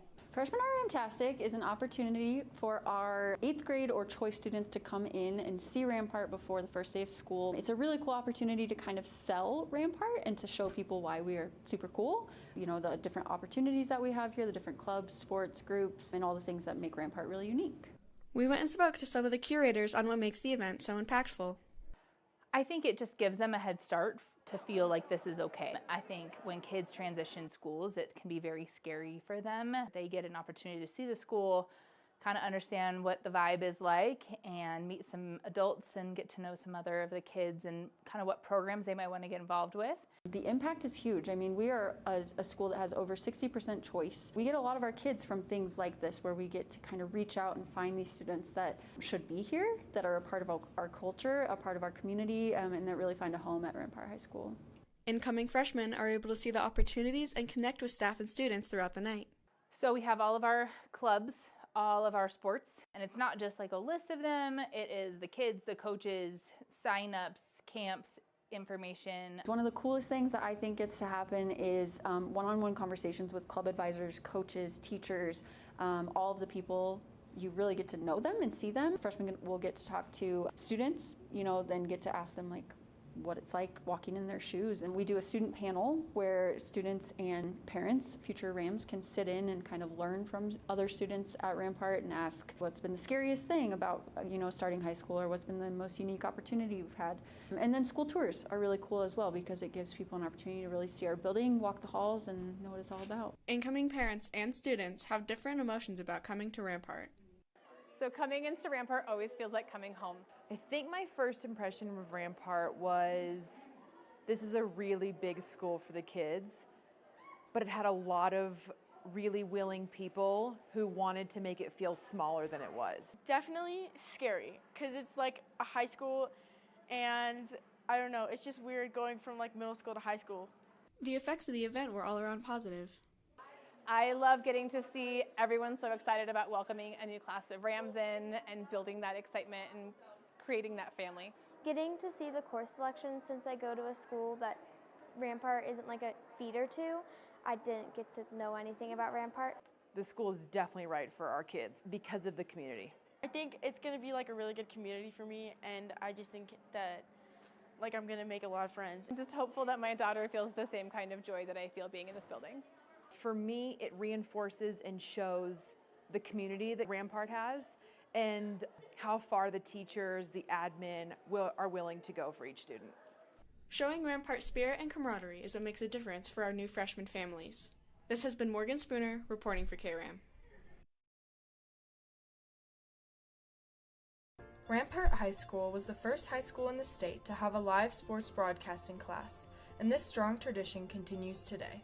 Sports broadcasting students have a real-world, hands-on experience with creating high-quality live broadcasts of our athletic teams here at Rampart. It's a class where we kind of learn all the basics of like what regular sports broadcasting would be, like what you would see on TV usually. Live sports broadcast is a class designed to teach students the basics of live video production. It's similar to KRAM where we learn how to use cameras, we learn how to edit, but the extra element to that class is that we also go to live games, and every time you see a broadcast or you see like clips of games in our KRAMs or something, that's from us. You get to do something with real world application because sports broadcasting is a thing that they do out in the real world, and you know, you can make money off of it, and you can learn the fundamentals of how to set up a live broadcast system because we have like all the essentials you need to actually learn and start up one. We usually broadcast all the home games at school, so all those football games at D20 Stadium, basketball games here in the gym. The broadcast students have a variety of reasons they got involved with the program, but a love of sports is key. I like sports in general, so that's why I chose to do sports broadcasting. I got put in it sophomore year, and we built like a really good community with the people that I had in my class, just going to every single sporting event and getting to learn more about each other, because we all had to show up at an hour early and spend hours at a time with each other and commentating. You had to talk with each other the whole time and build chemistry. And it was just a really good sense of community that I built, and I wanted to keep doing that again. So. My brother actually recommended it. He hasn't taken it, but he's taken a class with that teacher, and he said that Mr. Mooring was really cool and that I would probably really enjoy sports broadcasting. And I thought it would kind of just be some good life lessons, sort of, that maybe I could use in the future. Just learn how to be involved with the community is the best part of it, because you get to go to games. You have to learn different positions, learn how to commentate, learn how to operate a switchboard, how to work a camera at a live game. But really it provides a service. It's a lot more like a job, because it is a career and tech ed course that teaches you live production skills that you could use if you were to go out and get a job after Rampart and work in a live production field. These student sports journalists leave us with a few words on why they love broadcasting. I do sports broadcasting because I really love sports, and I just love being involved with them no matter what it is. So sports broadcasting is really the class for me, where it's I can learn about sports, be involved in sports, be involved with Rampart. It's obvious these students will continue Rampart's proud tradition of quality sports coverage. This is Elliot Bono, signing off for KRAM. My balance with the running pass. That great run. He's got a hole. He's gone. Touchdown, Rampart Rams. Welcome back to Academy District 20 Stadium on the grounds of Liberty High School. Danny Mata. Look, it's been a crazy game, guys, and I'll tell you, one of the things that I noticed here this first half is just how wild these two defenses have played and how crazy that the momentum has swung. And Caleb Osier, we saw it, it looked like the game was going to go one way, and then boom, next thing you know. You have Rampart pushing all the way to the 1 yard line in the beginning, then immediately getting pushed back to their own 1 yard line, with Falcon getting the score there, giving us the 7-0 lead on Falcon. So it's just crazy to see how they are comparing to each other, I guess. Yeah, probably the key play of the game so far to this point was a goal line stand by Falcon on 3rd down and goal. Rams threatening, and Falcon got him for a loss of 10 yards on a run, and then they forced a missed field goal. And the next thing you know, Falcon turned around, drove the length of the field after recovering their second fumble of the game. And then the next thing you know, we're here. Falcon has got the lead, and it's just been kind of all Falcon ever since. And they will get the ball coming out of the locker room. So it's going to be really, really, really, it's going to be interesting to see just what happens with these players who have played so well for Rampart. They're only down by, one score, so you're not. They can easily gain that back if they are able to, at least. In the event that our camera pans over and catches the scoreboard, there you go. It's right now. I think it's linked to the scoreboard. It's saying 10-0. It's 7-0. About to start play here in a second or two. Yeah, I think our graphic here, I believe, is linked to the on-field scoreboard. The scoreboard on the stadium reads 10-0. That's why you're seeing it here on the graphic, but it's actually 7-0. And we haven't had, unless you and I were in a coma for a field goal. And I don't think we were. I think we'd remember that. Yeah. You've been in a coma tonight? I haven't been in a coma tonight. Don't think so. And they just fixed the scoreboard. There we go. So it is 7-0. Falcon with the lead over Rampart, and Falcon will get the opening kickoff as Noah Favreau go back to return the kick. Let's see, this might be Rampart's opportunity to actually push onto Falcon's territory and regain some of their score.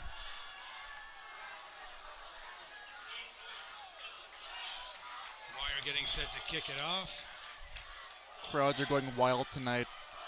Yeah, the Rampart student section, they have they've had all kinds of energy coming out of the locker room. They are really feeling it right now.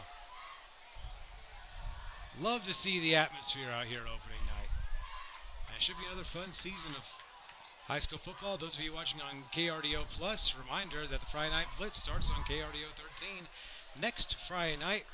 Rob is taking his bye week early, so it'll be myself alongside Bradley Davis for the first edition of the Friday Night Blitz.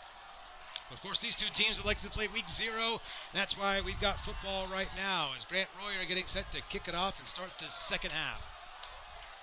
The officials just getting everything worked on. I'll tell you one thing, there have been some delays in the game, just officials just trying to get themselves situated, get the play situated, and it's the first game of the year for them too. It's the first week of play. No one knows exactly what they're doing yet. They're still trying to find their, I guess, tempo that they're going to be riding for the rest of the season. That includes the Zebras. And we're still waiting to get set. I'm not really sure what we're waiting for. The players are ready to go, and officials are still trying to get themselves situated. All right. And it looks like we're finally ready to go. Grant Royer will kick it off. Impressively long kick. Off we go as Favreau has it go through his hands.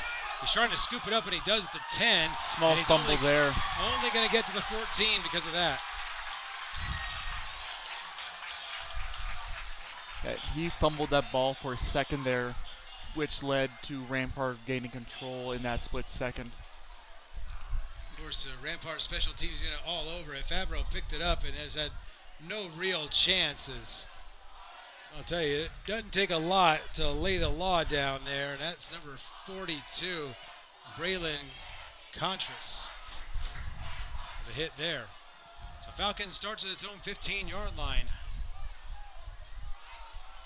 leading 7-0 as we get set to start the third quarter of play. Turnover battle so far have been won by Falcon. They've forced 2 turnovers. Rampart has forced 1. That one that Rampart got, though, was pretty huge towards the end of the half. Falcon had a chance to go up 14-0. Now Falcon's going to change the play at the line of scrimmage. And Keene, a little toss sweep to the outside, and nothing happening there. A horde of Rams in the area, led by Solomon Giles, who was on him like white on rice. It is definitely nice to see, though, contrasting from the last half, how far Rampart has pushed upward into Falcons' territory there. So a loss of 5. It'll be second down and 15. Now Keene back in the pistol. He's only got one receiver. High snap that he bobbled, but he does get the handoff to McDaniel, but I don't think he's going to get very far on that. He does a good job of lowering his shoulder up to the 13, but not much more than that. And it's going to be third down and long. They need the 25-yard line for a first down. 3rd and 12. Let's see, can Rampart push forward even harder this time? Yeah, big possession for Rampart. Student section cheering him on. A lot of energy from the Rampart Rowdies. I can definitely feel everything shaking up here. Let's see. 4 receivers for Keene. He throws in the run and completes it to Favreau. It slips the tackle, and Favreau is pulled down out across the 30, but not before he gets a first down for Falcon. On 3rd down and 12, Keene delivers perhaps his best pass of the night, finding Favreau across the field, and a fresh set of downs for Falcon.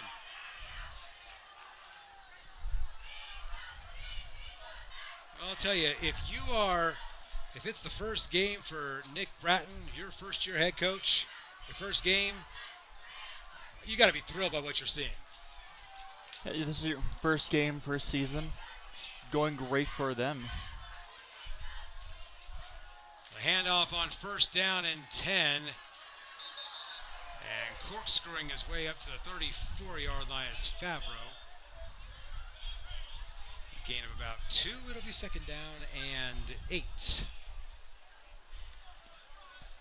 Danny Mata alongside Caleb Ozier. Of course, our replay guy, Dante Richardson. Patrick Morning, the teacher and our director tonight, keeping us honest. Second and 8. Falcon trying to build on that 7-0 lead. One man in motion. Misdirection handoff to Favreau. He'll get back to the line of scrimmage. Looks like no one really moved up there. Start and stop in his second. Yeah, another good job of getting inside. I think 63, Drew Lenz for Rampart. A good job of disrupting that one. Also in there was number 24, Braden Worth. Called his name a few times tonight. 3rd and 8. Falcon just converted a 3rd and 12 just a few plays ago. And the hard count is going to draw him off sides, and that's 5 yards there as Lenz gets caught in the neutral zone. And so from 3rd and 8, it goes to 3rd and 3. Pretty significant, as that's going to open up an opportunity here for Falcon to run the ball if they want to. They've done that well all night.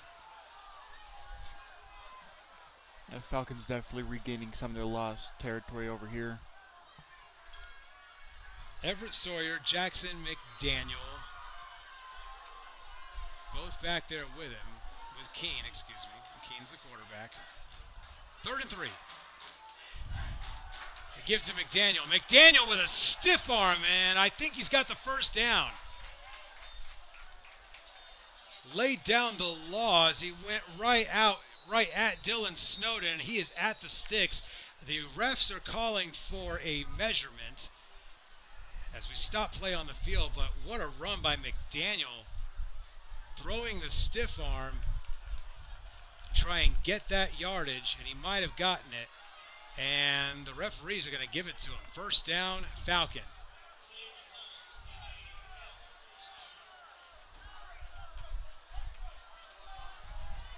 Boy, how about McDaniel just laying down the law right there on that carry. First down and 10. Falcon at its own 42-yard line. Got 8:39 remaining in third quarter and counting now as the referee signals to restart the clock. Keene with 2 receivers split out wide. High snap, Keene to throw, and Keene lost it down the right sideline, and it is incomplete. He was looking for Jacob Hunter, and Hunter had gotten the step, but he could not catch up to that one. About a yard out of his reach, and it'll be second down and 10. We haven't seen Falcon throw the ball a lot, but they have been aggressive when they have thrown it.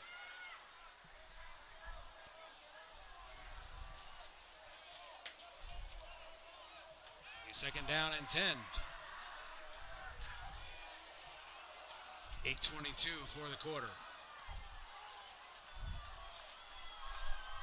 Favreau off the right side, and Favreau down on the ground right there. Right at the defense where he shoved out of bounds at about the midfield stripe. We'll see where they spot him, but he's going to be close to a first down.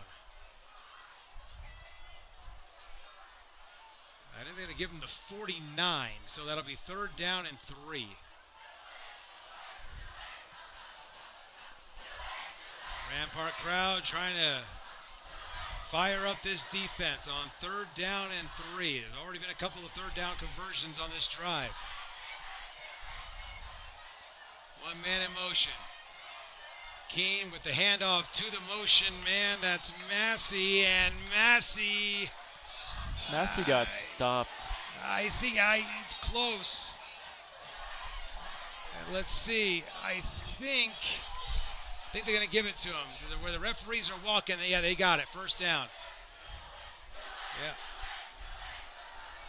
That little reach there he had at the end. You kind of see him just push that ball out. And I think that they gave it to him on that little reach out. First down for Rampart, or excuse me, first down for Falcon now at the Rampart 48-yard line. That's 3 third down conversions on this drive. That crowd's getting real loud now. We got a timeout. Play clock was running down, and Falcon goes and calls a timeout. We'll take one with him for those of you watching on KRDO Plus, KRDO 13.3. We'll take a timeout. We'll be right back after this. For those of you who are staying with us on KRAM TV on YouTube, spared the commercials. First down and 10 for Falcon. They have a 7-0 lead. First possession of the second half, and they have already eaten up 4 minutes and 20 seconds off of this clock. Falcon is really doing a good job at keeping Rampart away from their end zone. And really just keeping the Rampart offense on the sidelines. It's kind of hard to get into a rhythm as an offense, right, when you're on the sidelines for a good chunk of it because they're controlling the clock like that. From the looks of it, Rampart really lost their only opportunity to get a score in early on the beginning of the game. Since then, Falcon's been pushing harder and harder. Rampart keeps going back and then getting sent back into their area territory. Back to it we go. First down and 10 for Falcon at the Rampart 48-yard line. 3 receivers out for Keene. He throws high, trying to get to Favreau on a little flat pass, and that was incomplete. Way too high there. Even had he caught it, Solomon Giles was right there. I don't know that that play would have gotten very far with the way Giles has been playing tonight. Second and 10. I mean, if you're looking for, you know, your stars on defense, I mean, it's Everett Sawyer and, you know, Josh Mahoney on Falcon, and then it's Solomon Giles, you know, Kingston Trujillo Mar and Braden Worth, Rampart. High snap, Keene able to corral it, but that's going to cost him a sack as he gets buried by everyone that plays a Rampart jersey. That's number 57, Keziah Richardson. He'll get it, but he was one of like 10 guys who got back there. The whole Rampart roster was back there. It's always impressive to see these people getting tackled and getting right back on their feet. Yeah, Keziah Richardson in there with that stop, yeah. Loss of 5, that'd be third down and 15 now. 4 receivers, 3 out left for Keene. Keene to throw, sets up a screen for Favreau. He's got room to run. Favreau down the right sideline. And Favreau slipping a tackle, getting down to the 35. And that is enough for a first down on third down and 15. Boy, what a play right here, as it looked like they were going to be in trouble. As we show it to you again. But once he caught that ball, they had blockers in front of him. Zoomed through there. Oh, yeah. And then just lowering that shoulder, taking the contact, and getting another 2 yards after it. Brandon Worth was not letting him go any farther there. Another third down conversion for Falcon. First down and 10 at the Rampart 35. The handoff to Favreau, and this time he gets met instantly by a slew of Rampart defenders. I mean, he didn't get very far before number 54, Cade Warner, was in his chest like bronchitis.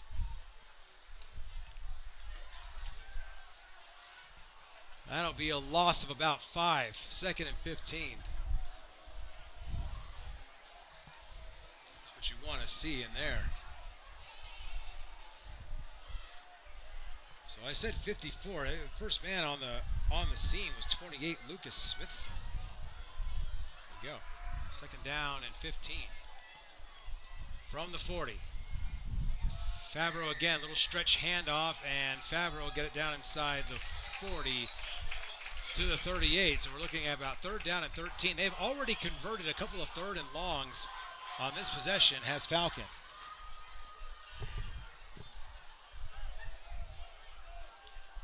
.502 and counting. I'll tell you, if nothing else, Falcon has eaten up a ton of time on this drive. Even if they don't get that push to get another score, they're still leading right now.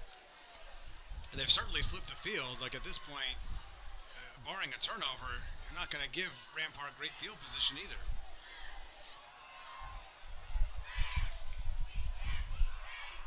Third and 15. Another high snap. Keene trying to let it go, and he completes the pass. And getting inside the 30, the 25, to the 20, to the 15, and finally taken down is Ashton Massey. Or no, sorry, it's Jacob Hunter, excuse me. Jacob Hunter, number 16, on a great pass from Keene, who got it in there. And Hunter, who has a touchdown tonight, motoring down the sideline. And on 3rd and 15, they convert again.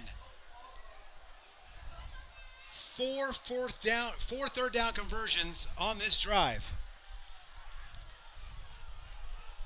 And 2 of them, they've got a long way to go. And now Solomon Giles leaving the field as he was a little shaken up after the end of that play. He's been one of the stars for Rampart.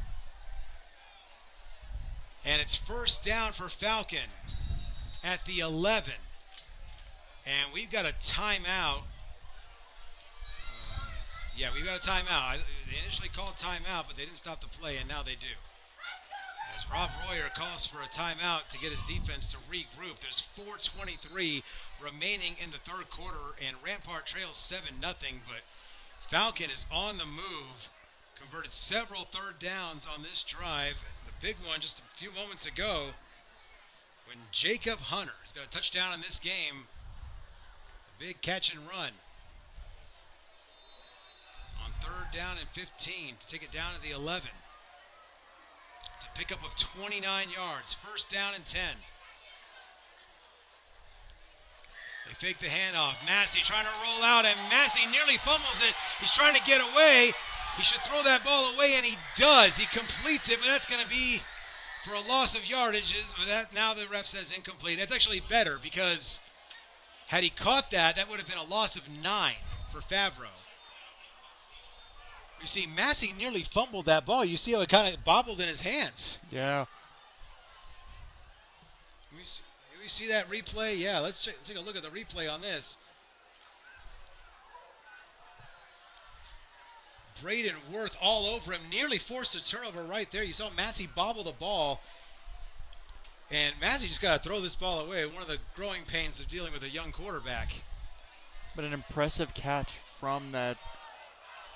On 2nd down and 10, a high snap, and they get it to Massey, and Massey trying to make something out of nothing. He loses 2 yards back to the 13. So they get down to the 11, and now some problems for Falcon just controlling the football. They lose 2 right there.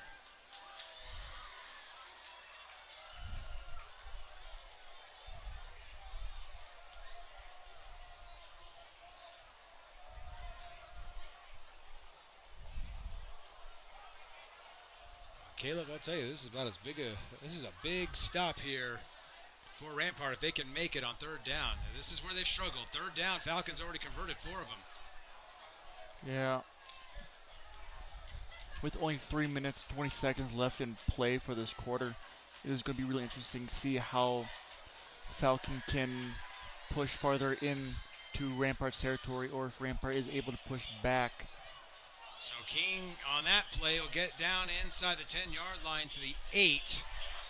That'll be a pickup of 5, and that'll make it 4th down and 7. And so now Falcon is going to set up for a field goal. And they get immediate boos from the student section, is booing them for. Yeah, the crowd did not like that. Number 88, Lucas Jones, coming out to attempt the field goal, and line of scrimmage is the 8-yard lines. This is a 25-yard field goal attempt.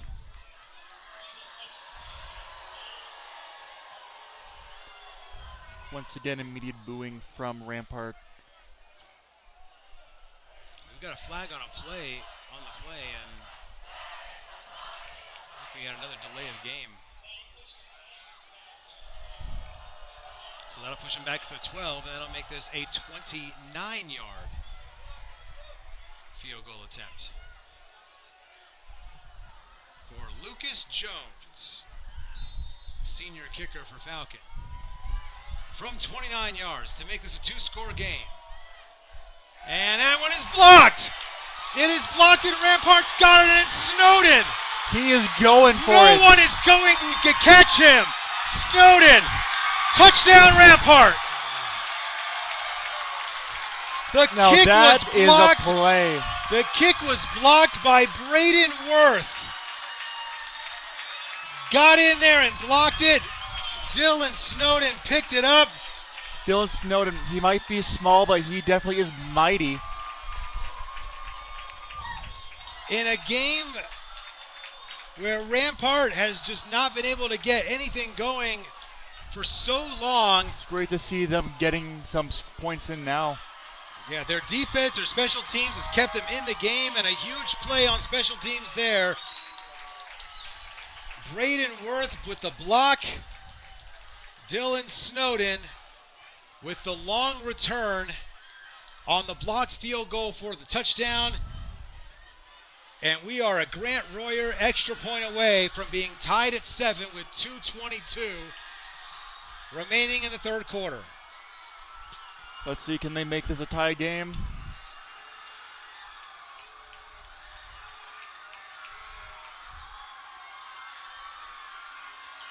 And Royer not able to get it in. Pushed it wide to the right. Unfortunately, that does not make this a tie game. Falcon is still in the lead. That'll make it 7-6, but still Very impressive play by Dylan impressive Snowden. play there. We got to see that blocked field goal touchdown again. That was just a fantastic play. As we're going to show, let's see, this is the extra point. Let's see if we can find the blocked field goal touchdown.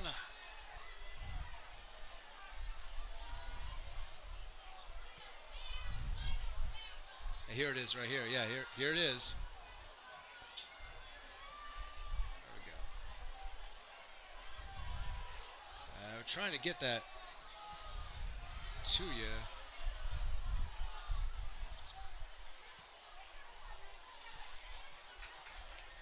And here it is right here. We got this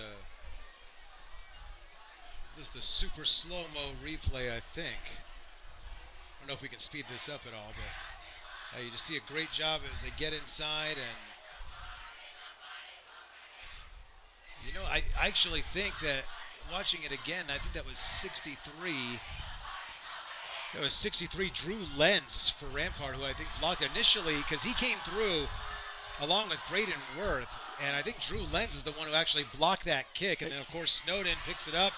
And went across the field, all the way getting a touchdown right there. Thanks to Dante Richardson, our replay guy, getting that up for us again. And what a huge play for Rampart. Even with the missed extra point, that's the kind of thing that can generate a ton of momentum for you. This might be Rampart's comeback into winning this game. So it's 7-6 now. Falcon with the lead. 2:22 remaining.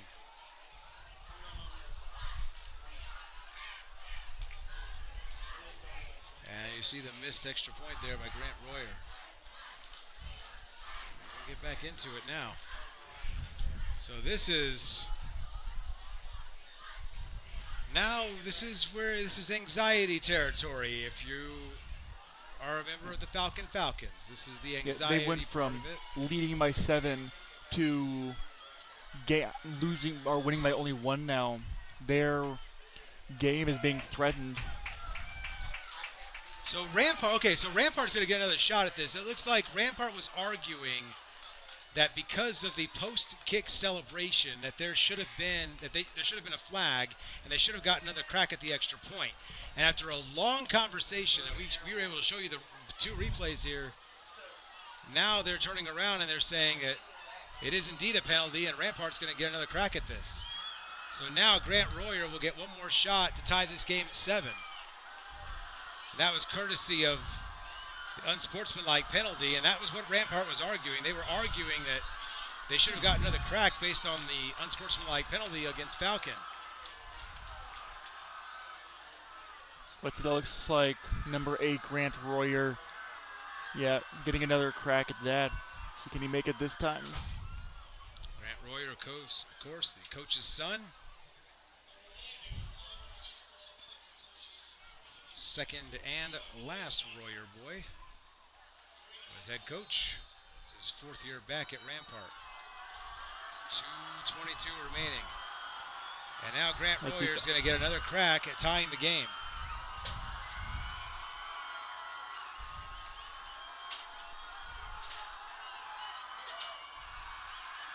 And that one is blocked. Which is Falcon unfortunate. could return that, but they won't have a chance to as the ball is dead there. But Falcon blocks the extra point, so Royer misses one. They get another chance.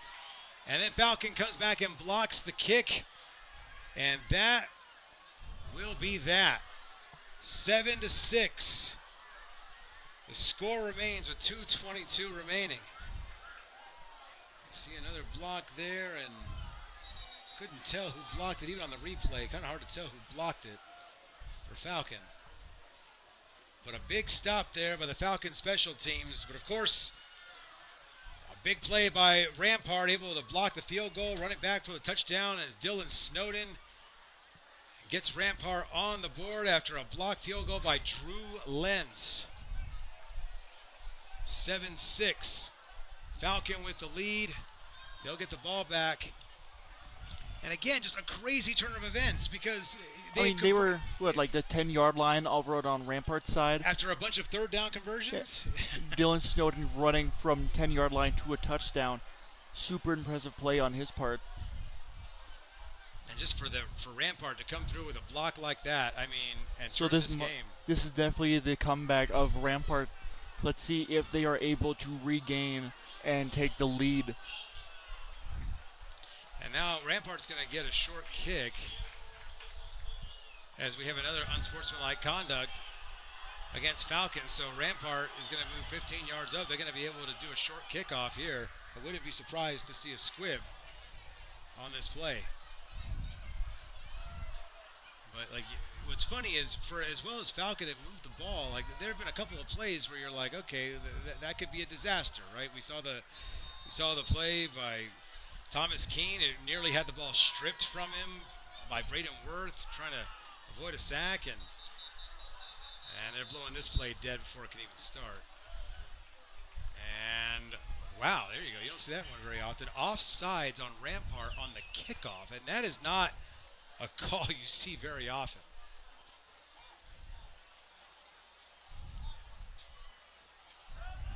And so that'll move Rampart back 5 yards further back as they'll kick it off again. The officials blew that one dead very quickly. And typically, officials will let them play that out and then add the penalty at the end. This way, if the ball goes out of bounds, you can take it. But this time, they stopped the play right away.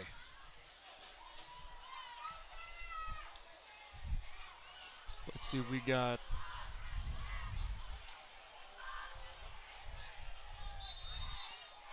Well, here we go again. Royer set to kick it off, and Favreau standing at his own 7, ready to receive it. We got Royer coming in for another punt. Goes far. Kickoff going to go through the end zone for a touchback. And so in a game that has featured a ton of defense, a ton of activity on special teams, now it's back up for the offenses to try and figure this out for Falcon. Try and build on the 7-6 lead. But both defenses are very strong here. Yeah, the momentum might have turned on them. We'll see if they can take it back. Special teams are a big part of the game. First play of the game, Falcon special teams forces a fumble. They recover it. Then the Rampart defense forced a 4 and out. Got it down to the 1 yard line. Falcons defense held, forced a missed field goal. Falcon got the ball back. Eventually would score a touchdown. And it was 7-0 for the longest time until just now. The Rampart special teams. Blocked field goal by Drew Lenz. Return for the touchdown by Dylan Snowden. Missed extra point, then a penalty, and then a blocked extra point. It's 7-6. Another high snap is what we're talking about, and Keene is able to get it to Favreau, and Favreau's got a crease, and Favreau finds a way to make that work. That looked like it was about to be a disaster in the making, and instead, Favreau gets all the way up to the 37-yard line on a gain of 17. So we see a ton of McDaniel in the first half. And now Favreau is more or less taken over the backfield for Falcon, and what a huge play for him.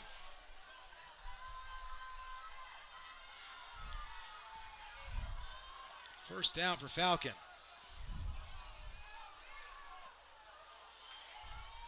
Favreau again. Not nearly as much that time, about a yard, maybe a yard and a half.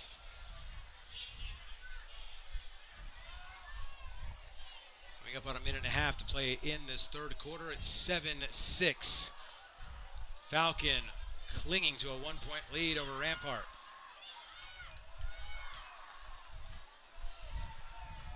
I think what's even crazier is that Falcon more or less has had the ball the entire quarter. That blocked field goal happened with like 2.5 minutes to go. Yeah. I mean, if it wasn't for Snowden, Falcon probably would have got another point there. But because of that touchdown, that is giving Rampart the momentum they need. Favreau again, and once again swallowed up quickly by the Rampart defense. And it's going to be 3rd down and 9.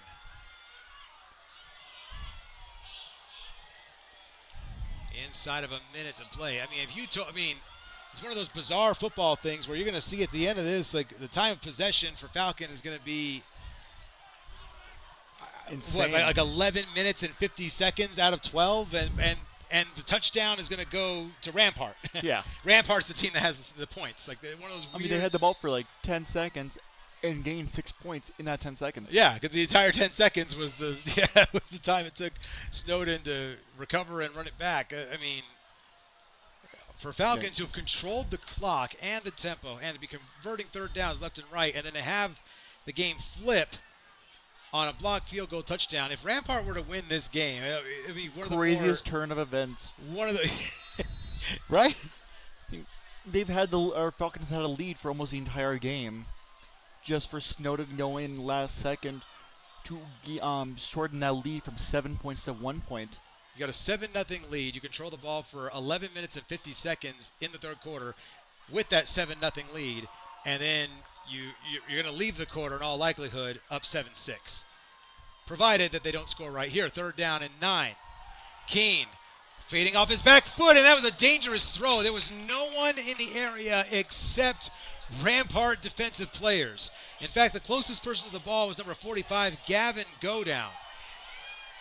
And if Gavin Godown was doing anything other than his job, he might have picked it out. He was out there playing defense. He didn't realize where that ball was.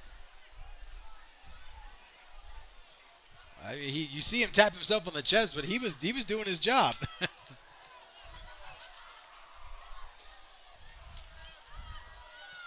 And now Falcon will have to punt it away, a 4th down. And Snowden, who just had the touchdown, standing at his own 28-yard line. Lucas gets this kick away.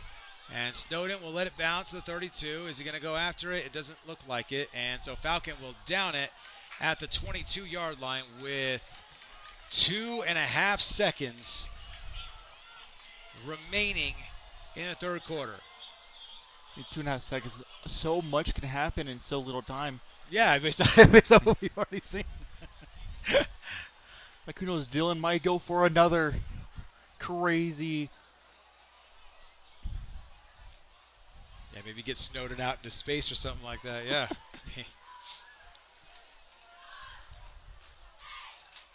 We're in the middle of the summer, but so far for Rampart, it's been all about Snowden. You like that? Summer, Snowden? Yeah, okay. A one-man comedy show. No one laughs. And we've got a timeout called by Rampart.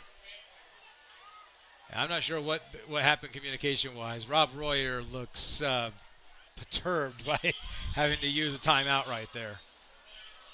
With 2.5 seconds remaining in the third quarter, Danny Mata, Caleb Osier on the call for KRDO Plus, KRDO 13.3, and of course KRAM TV here on YouTube. Been a wild game. This could be the craziest 2.5 seconds of the entire game for all we know. We have no idea what the teams have in store for this last little bit. Certainly one of the more bizarre 7-6 games you will ever see. And as we talked about, like, there has been a lot has happened for a game that it's only 7-6. Like, I mean, you had Falcon scoring in, I think, the first quarter there to keep the lead all the way through the third quarter up until Rampart got those 6 points, shortening their lead to only 1 point. It's crazy to see. In all likelihood, this will be the final play of the third quarter. You see Snowden is the receiver who ran off the sideline and back into formation. Simpson jet sweep handoff to Elwayser, and Elwayser, that's a good gain for Elwayser out along the right sideline, and he'll pick up a first down at 32, and that is how the third quarter will come to an end. Rampart is on the move, trying to take its first lead of the game. Falcon has a 7-6 lead at the end of the third quarter. We'll take a timeout on KRDO 13.3, KRDO Plus. We'll be right back after this. Those of you watching on KRAM TV, of course, spared the commercial break. And so here we go for the final quarter coming up here. And this is definitely Rampart's chance to gain a lead over Falcon. Oh, yeah, 100%. With that crazy turn of events giving Rampart a whole new motivation boost. It will be crazy to see if, or not if, but how Rampart will respond to that. Yeah, let's see if we can play that block field goal again with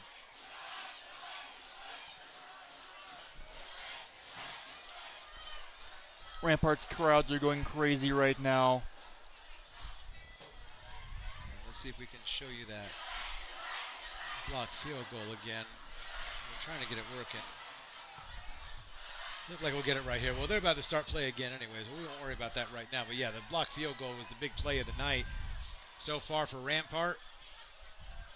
Drew Lenz with the field goal block. Dylan Snowden with picking it up, running it back for the touchdown. First down and 10 for Rampart. Its own 32-yard line. Elwayser finds a crease, and he's going to get another first down. Pick up about 11 up to the 43 or 44-yard line. They're going to give him the 44. So call it 12 yards, and it's first down for Rampart again. You know, Elwayser, we've seen him pull off a couple of big runs in this game, and he kind of got quiet the last couple quarters, but a guy who's explosive. He did help a lot in that first push in that first quarter. So let's see if he can recreate that once again and get them to another touchdown. First down for Rampart at their own 44-yard line. Up the middle goes Worth, and Worth was stood up initially, and then the second effort is going to get him across the midfield stripe out to the 48-yard line of Falcon.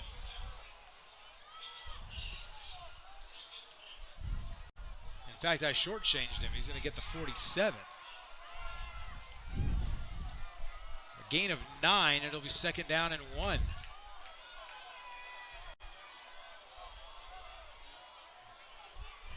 Rampart's got to be thrilled just to have an offensive possession. 2 seconds in that third quarter is what the offense was on the field for. Second and 1. And up the gut is Elwayser again. He gets stood up at the line and pushed back, and I don't think he got it. One official is standing at the first down marker and saying first down, but that's a generous spot because I don't think Falcon bent a whole lot on that, and the near side official is going to rule that way, and it'll be third down and 1.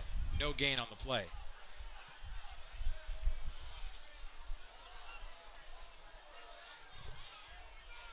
So here we go again, third and 1. Coming up on 10 minutes to play in the ball game. Rampart down 7-6. Elwayser again, and this time he's got the first down. Down to the 44-yard line. Good tough running and good blocking out there.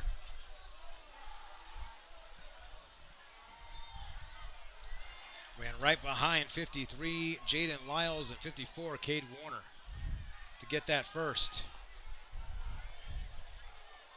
9:45 and counting. And again, this is the first offensive possession of the second half for Rampart after Falcon had the ball for majority of the game, actually. For the majority of the game, and that ball is in the dirt. But we say this non-hyperbolically. I think the final tally is 11 minutes and 48 seconds. With Rampart getting the touchdown. Yeah, with Falcon having the ball in the third quarter, and yet Rampart got the touchdown because they had a blocked field goal that was run back for a score. But otherwise, the offense got the ball for the final 2 seconds of the quarter. This is a continuation of that drive. This is the first offensive possession of the second half for Rampart. One of the more weird stats and sequences of events you'll see in any football game. 2nd down and 10. I gotta say, this is one of the more interesting games I've seen in a long time. 5 receivers. The throw is high and it's intercepted. It is intercepted by Falcon. It's number 26, Kirk Melky. And Melky back up to the 47-yard line, and the Falcon defense, which has come up big all night, gets a huge stop right there as Melky, just waiting in the wings, picks that ball off. I don't think Demarion Simpson ever saw him.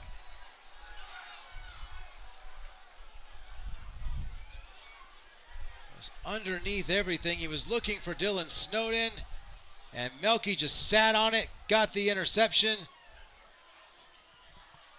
and a huge play for Falcon with 9:26 left in the ball game.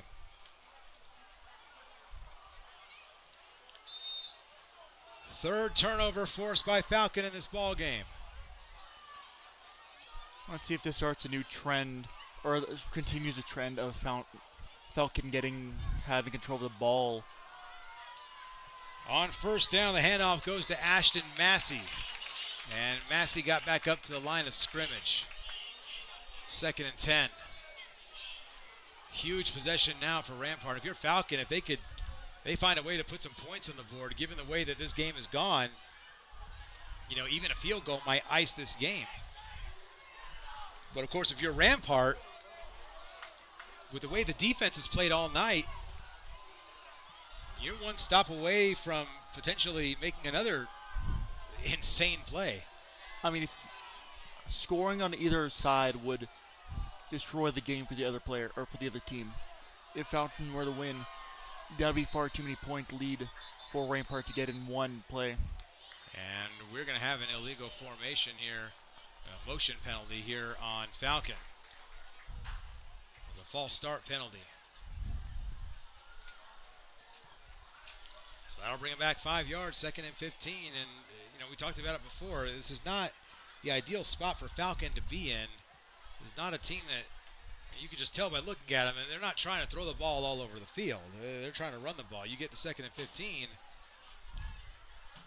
Suddenly, things become a lot tougher. That said, they have converted several 3rd and longs in this game. This is 2nd and long. It's 2nd and 15 from their own 42. Their high snap. And a short throw to Favreau, and a dangerous pass is complete, but not much going there as Worth there to slam the door on Favreau. And that's going to lose him another 4 yards and make it 3rd and 19. Well, Thomas Keene has thrown 1 interception in this game, and he's had several dangerous throws. And that was one of them right there with the way that ball was kind of floating.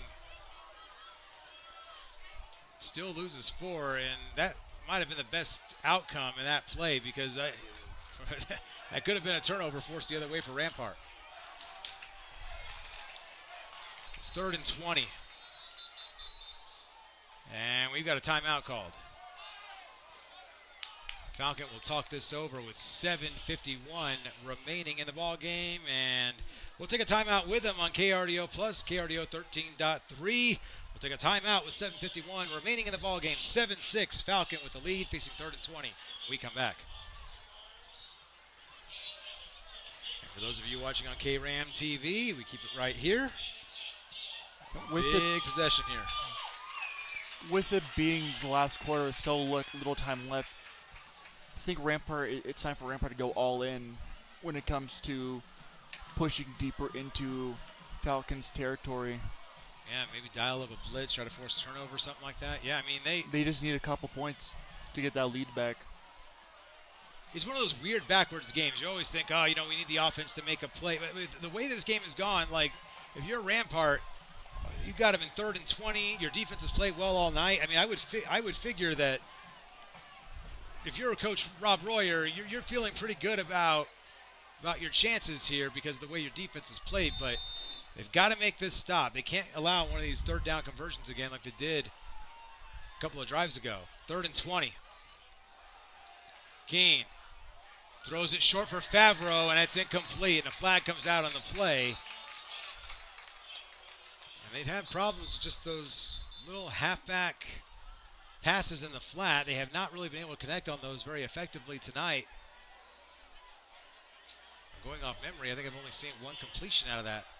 Just these little halfback flat passes. Check the marker now. And this is going to be a hold on Falcon. And, of course, Rampart will decline that because that'll make it 4th down and 20. And out comes the punting unit. More dangerous territory. We've already got a blocked field goal tonight. Rampart, we may have got, earlier in the game, it looked like Braden Worth got a piece of a punt from Falcon. So we've already got one blocked field goal, possibly a partially blocked punt. Either one of those changed the game. And then, of course, Dylan Snowden, who's got the touchdown in this game for Rampart, standing at his own 28. Explosive as anyone. Lucas will get Really it off. It's high a ball. high kick. Yeah, very high kick, Caleb. You're right. Fair catch called for and made by Snowden at his own 34. And here we go. Demarion Simpson, transfer from Doherty. Doherty really overhauling a lot of that roster now. They had several transfers out. Demarion Simpson, two-way athlete, and has played well for most of the game, but he had a critical interception that last drive. But of course, plays two ways. He's made plays on defense as well. 7:39. Getting into danger territory. Elwayser.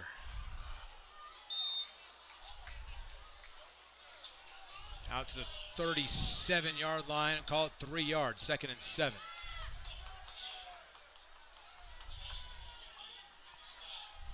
You get the feeling that there's a lot of opening day, I don't want to say jitters, but some miscommunication there, right? I mean, they're not quite in a rhythm. Because you can see there's a lot of talent on both squads. We wouldn't really see something this close later in the season. Yes. They're just definitely finding each other's tempo and seeing how they can use that to find their own advantages. Yeah, no, 100% agree. Elwayser again. Maybe a yard, and he got flattened like a pancake by both Massey and Sawyer. One of those two guys hit him pretty hard, and he's going to get a yard out of it. It'll be 3rd down and 6. A critical point in this game. Elwayser comes off the field. 3rd and 6. For Demarion Simpson and the Rampart offense. Simpson to throw. Out into the flat pass, caught, but not enough for the 1st down. Knighton got it, but Tucker Anton is there to pull him down right at the point of attack. He gets up to the 41-yard line. It'll be 4th down and 3. Got to look there. I think that ball was partially tipped, but Knighton got a hand on it, but a great open field tackle by Tucker Anton there. 4th and 3, and it's decision time, and it looks like Rampart's going to go for it. And with the way their defense is played tonight, Rob Royer trusting them in the event that Falcons got a short field. 4th down and 3 from their own 41. Well, he could try to hard count him. He did. No one jumped, and a timeout. So they went up to the line. They tried to draw him off sides, the hard count. And with 6 minutes to go, Rob Royer calls a timeout. And now the question is, will they actually go for it, or will they punt this ball away?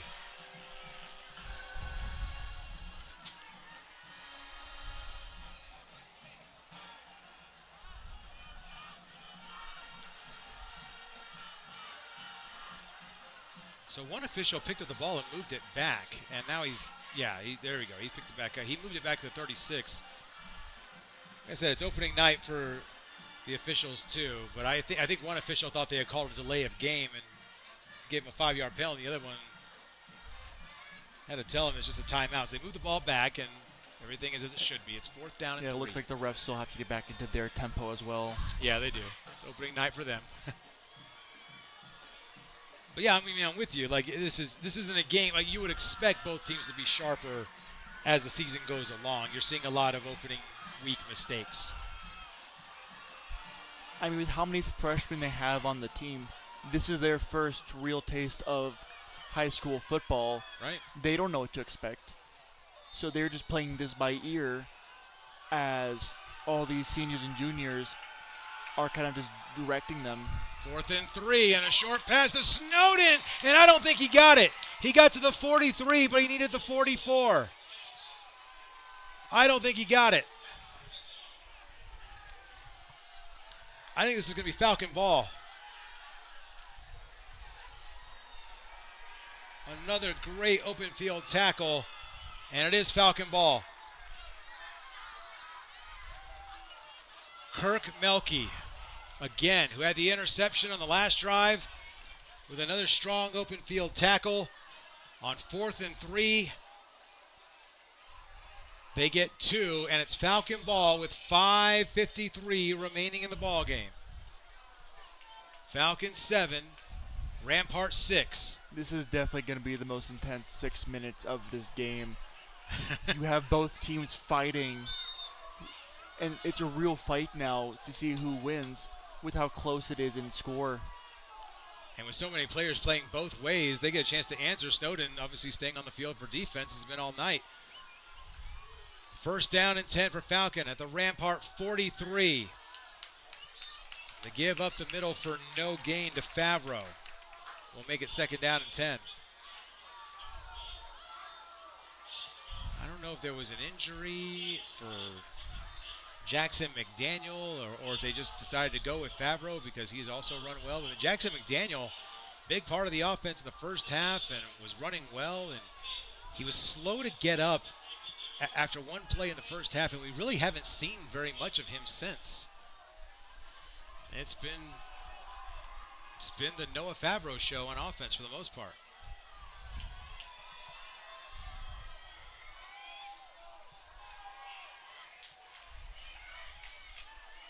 Keene to give to Favreau again, running off the left side, and this time Favreau with a good gain down inside the 40 to the 37-yard line. That'll make it 3rd down and 4.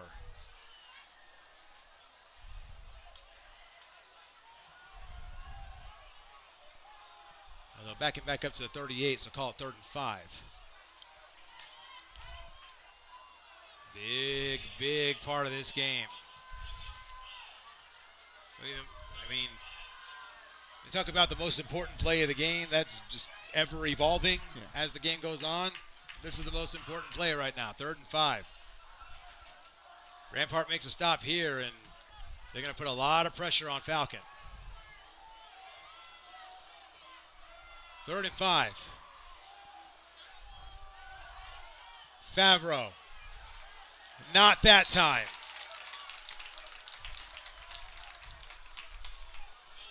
Several Rams in the area. Cade Warner, one of them. Grant Landrum, another. A big stop for this Rampart defense with 4th down coming up.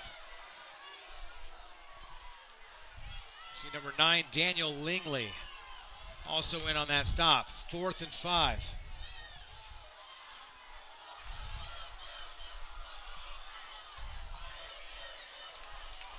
A stop by Rampart could be the difference between winning and losing. 4th and 5. A hard count, and I'll tell you one thing. It looked like they got away with a false start because Kenny did the hard count, and I thought I saw a couple of players move. Can we look at that again? Right before that timeout was called. And it won't go back that far. Okay, no worries. But yeah, I mean, it looked like they got away with a false start. I thought I saw 2 linemen move before that timeout was called. But no call, and it's 4th down and 5 at the 38. And again, Rampart makes the stop. They're going to have over 3 minutes to do something with it. I mean, with how far into their own territory as they are now, it is going to take another Snowden miracle to get all the way back over to Falcons territory again and maybe even get another touchdown. But on just under 3 minutes, 30 seconds, that's a lot of time for them to do what they want. And you figure the whole playbook is still open with that kind of time left. Here we go. 4th and 5.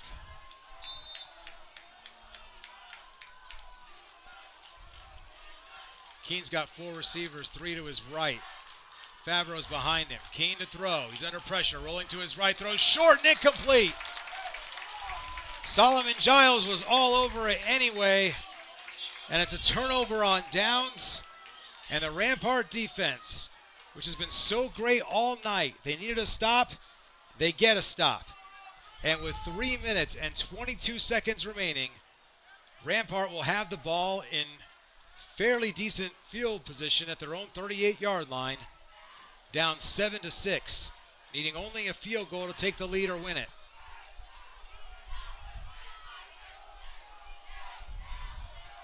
But offense has been anything but a given in this one. Falcon defense needs one more stop. 1st down for Rampart at their own 38. Inside handoff on the misdirection give to Daniel Lingley. He'll give him about a yard, maybe 2 to the 40.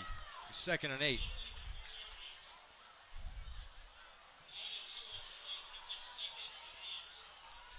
Here we go. Coming up on 3 minutes now. And counting. Rampart, though, they're huddling up. No real urgency right now. There doesn't need to be. 2nd and 8.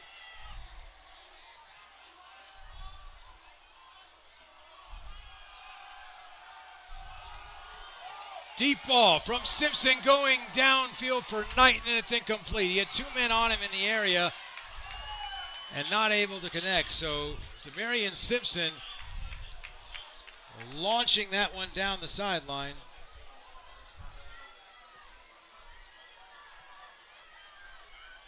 Not able to connect, and it will be 3rd down and 8. 2:37 remaining in the ball game. Falcons 7, Rampart 6. Student section is still energized for Rampart. 3rd and 8. Simpson setting up a receiver screen to Knighton, who fumbles the football. He fumbles the football. It's recovered by Falcon. I'm pretty sure that is number 71, and it is. It's number 71, Ricky Glaspie, a guard and a defensive end who comes up with the football. And a huge stop for this Falcon defense, guys. Wow. Unbelievable.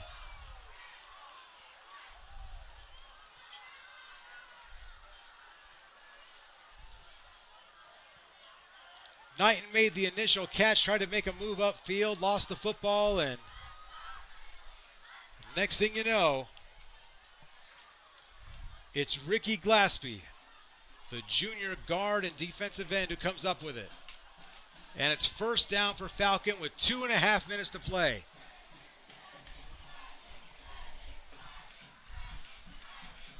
On the flip side of this, Rampart, again, offense has been anything but a given in this game. So the 4 turnovers now for Rampart.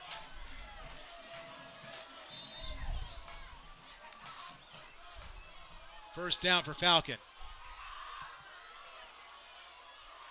Favreau, the lone back behind Keene. The give to Favreau. And Favreau just churns his feet to get down to about the 35.5-yard line.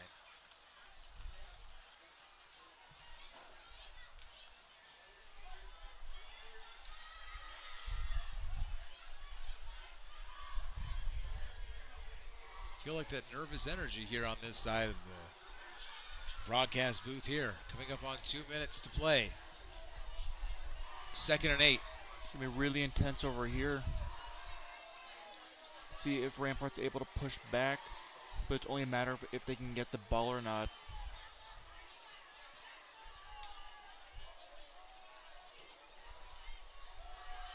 Give up the middle again to Favreau, and he gets squashed behind the line of scrimmage for a loss of 1. And we've got a timeout by Rampart to stop the clock. It's going to be 3rd down and 9.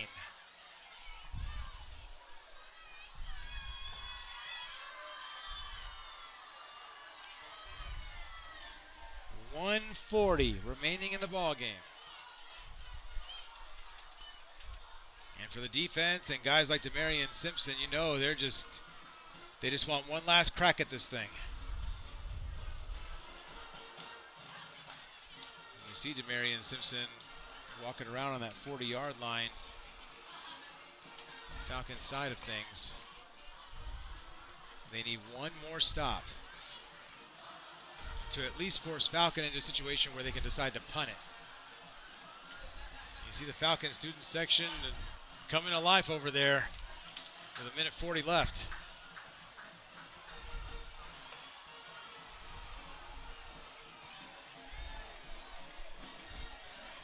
Seven, 6. 3rd and 9.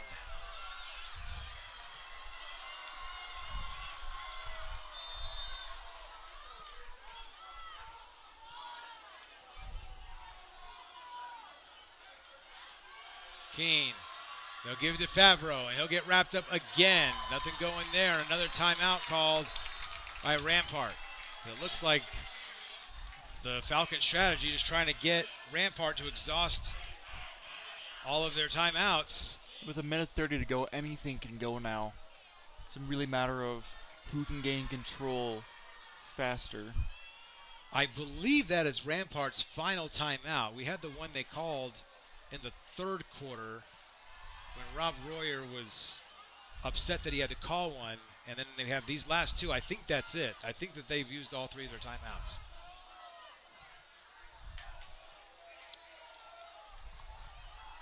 The clock is still running though. Rampart called for time.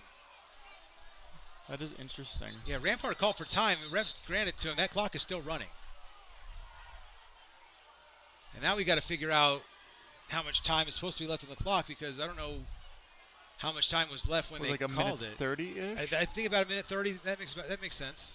That sounds about right.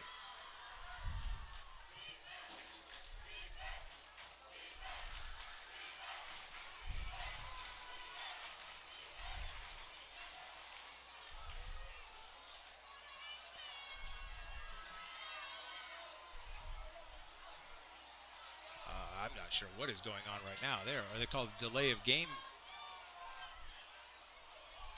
Let's see if they're able to get their time back or not. The coaching staff for Rampart is pointing to the clock and pointing to the officials.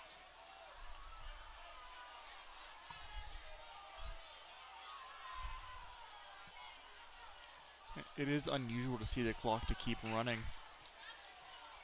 Yeah, I'm guessing we're going to have to adjust the clock at some point, because you've got 2 members of the Rampart coaching staff are pointing to the clock and talking to the refs. We can see them right in front of us doing it.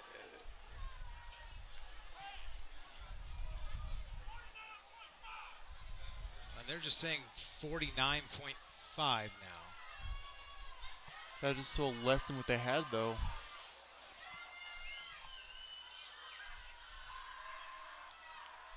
It is, unless they were out of timeouts. I mean, that's all I can think of.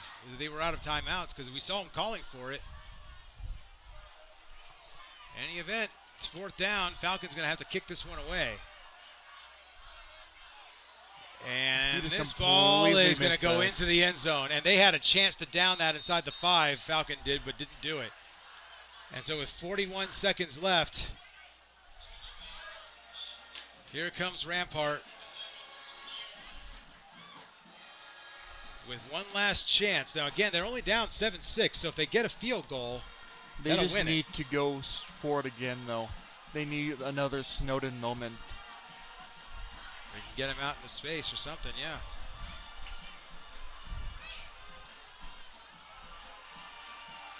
See, Rob Royer's out at the 40-yard line talking to the officials, and he's pointing at the clock. It seemed like the clock was running when it should not have been running. They lost, what, a good 50 seconds on that? Yeah, about 50, because you could see two members of the coaching staff were pointing at the clock the whole time that was happening. It was to see the clock to keep going. And then all they got out of it was an extra second and a half to 49 and a half when one of the assistant 130. Yeah, when one of the assistant coaches called for it, but like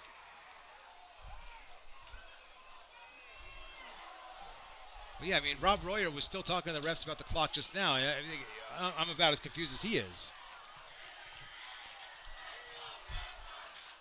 1st and 10 for Rampart at their own 20-yard line. 41 seconds to go, so this is... So it does not look like they're getting their time back then. Yeah, starting. They're at their own 25-yard line. They're not going to get the time back. I mean, that's been decided. So they got 41 seconds to work with. Which is unfortunate, but... Every first down they get will temporarily stop the clock until it's been respotted. If they get out of bounds, that'll also stop the clock. Simpson. Rolling out to his right. Simpson heaves it into traffic, and it's intercepted again. And that will do it. Falcon will win. Logan Rector, the 5th Rampart turnover of the night. And Logan Rector puts it to bed with an interception. And a year after a 39-0 pummeling at the hands of Rampart, Falcon comes back, comes into District 20 Stadium, and their defense forces 5 turnovers. This last one by Rector on the interception that will end the game. And the Falcons, who won 2 games last year, have a brand new head coach, are going to come out of this with their first win of the season on opening night. That was a crazy turn of events, though. Just bizarre.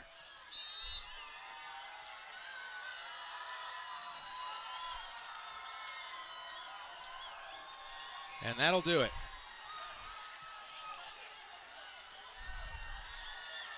What a performance by the Falcons, and the first win in his first game for Nick Bratton. So I'll say that was definitely a crazy turn of events there, starting from Rampart's complete push to the 1-yard line in the beginning of the game, right, to getting just kept back by the Falcons. It was crazy to see, especially with Snowden's performance, how they almost got that tie, but unfortunately with them losing, just crazy turn of events all around. An unbelievable night with a lot of defense and a lot of just fantastic performances defensively by both sides. I mean, you get a 7-6 final, not very surprising there. But yeah, I mean, you mentioned the goal line stop in the first half that really kind of changed the game for Falcon. And right about now, we're supposed to come up with a player of the game, but I mean, to single out one guy, I'm just going to say it's the Falcon defense. I mean, I think it has to be one of the defenses. The defense on both sides were really strong. I got to say, with Rampart pushing them back, with Falcon pushing them even harder, they were just going back and forth there for so long. You really could not pinpoint how the game was going to go based off of just picking a point in the middle. Yeah, and it was just a wild game, and you just see the emotion by the Falcon players who, were so hyped up for this game, and and for the few that were returning, they remember what happened last year when they played Rampart, and so to come in here and win this game, just very impressive. And yeah, Rampart last year won, I think it was like 34-0. For Falcon to come back, getting the 7-6 lead is just a crazy turn of events. And of course, the key plays of this game, you had a 1-yard touchdown pass from Thomas Keene as he found Jacob Hunter in the first half. That came after their goal line stop. Falcon took a 7-0 lead. It stayed 7-0 for a long time through the half, through most of the third quarter. And then Rampart had that insane blocked field goal. They ran back for a touchdown, and that was awesome. And they were not able to connect on the extra point. It was blocked. Next thing you know, you're in a slugfest because you're still down one. Both teams were doing lots of blocking to each other. It was really impressive to see Falcon blocking some of the punts from Rampart and vice versa. Just, I still can't believe what I saw with Snowden, though. That was probably one of my favorite plays personally. Yeah, I mean, that was a fantastic play. Maybe one of the biggest plays of the night, and if not for some of the turnovers, it might have been the play of the night. But ultimately, it is not enough as Rampart falls 7-6 to Falcon, and Falcon defense, personally, my player of the game, just kind of got to give it to all of them. They had forced 5 turnovers tonight. I mean, they were fantastic. But I got to say congratulations to Falcon for the victory here. Great plays all around. It's a young Rampart team with, a lot ahead of them, but a tough way to open the season. But, Rob Royer is an excellent coach. He'll get these guys ready for next week. They'll be ready to go. They'll get a week off during the year.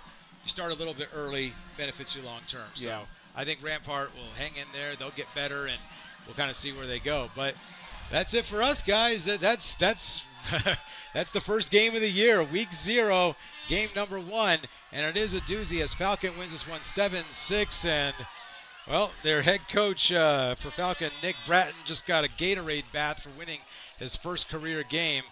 That'll do it. Yeah, congratulations to the coach, especially. Yeah. First game, first season, getting such a great victory. Yeah. It's got to feel great for him. I know it's got to feel great for him and for those Falcon players. A new culture, and this is the way to start everything up. But hey, Caleb, good job tonight, man. Thank you so much for calling this game with me. And also, I want to give a shout out to Dante Richardson, who was running the replay system most of the night, and then Patrick Mooring, who was our director, and of course was the teacher of the program. And you guys do such a great job here at KRAM TV. There's such good stuff, and there's going to be a lot of good sporting events, not just football, but we got volleyball, soccer, yeah. Lots of great sports. It was a pleasure to have you out here tonight. Yeah, pleasure to have you too. I'll see you at the state cross country final, right? Hope to see you there. Yeah, hope to see you there. Yeah, you got to talk to me. I will. All right, that sounds good. All right, hey, just remember, Caleb Osier, he runs. That's what he does. Works out well. All right, for Caleb Osier and the entire KRAM television crew, I'm Danny Mata saying good night. For those of you that are watching on KRDO 13.3, a.k.a. KRDO Plus, thank you for making us a part of your night. Those of you on KRAM TV, thanks for tuning in, and enjoy the season. Final score tonight, Falcon 7, Rampart 6. Good night. Have a good one.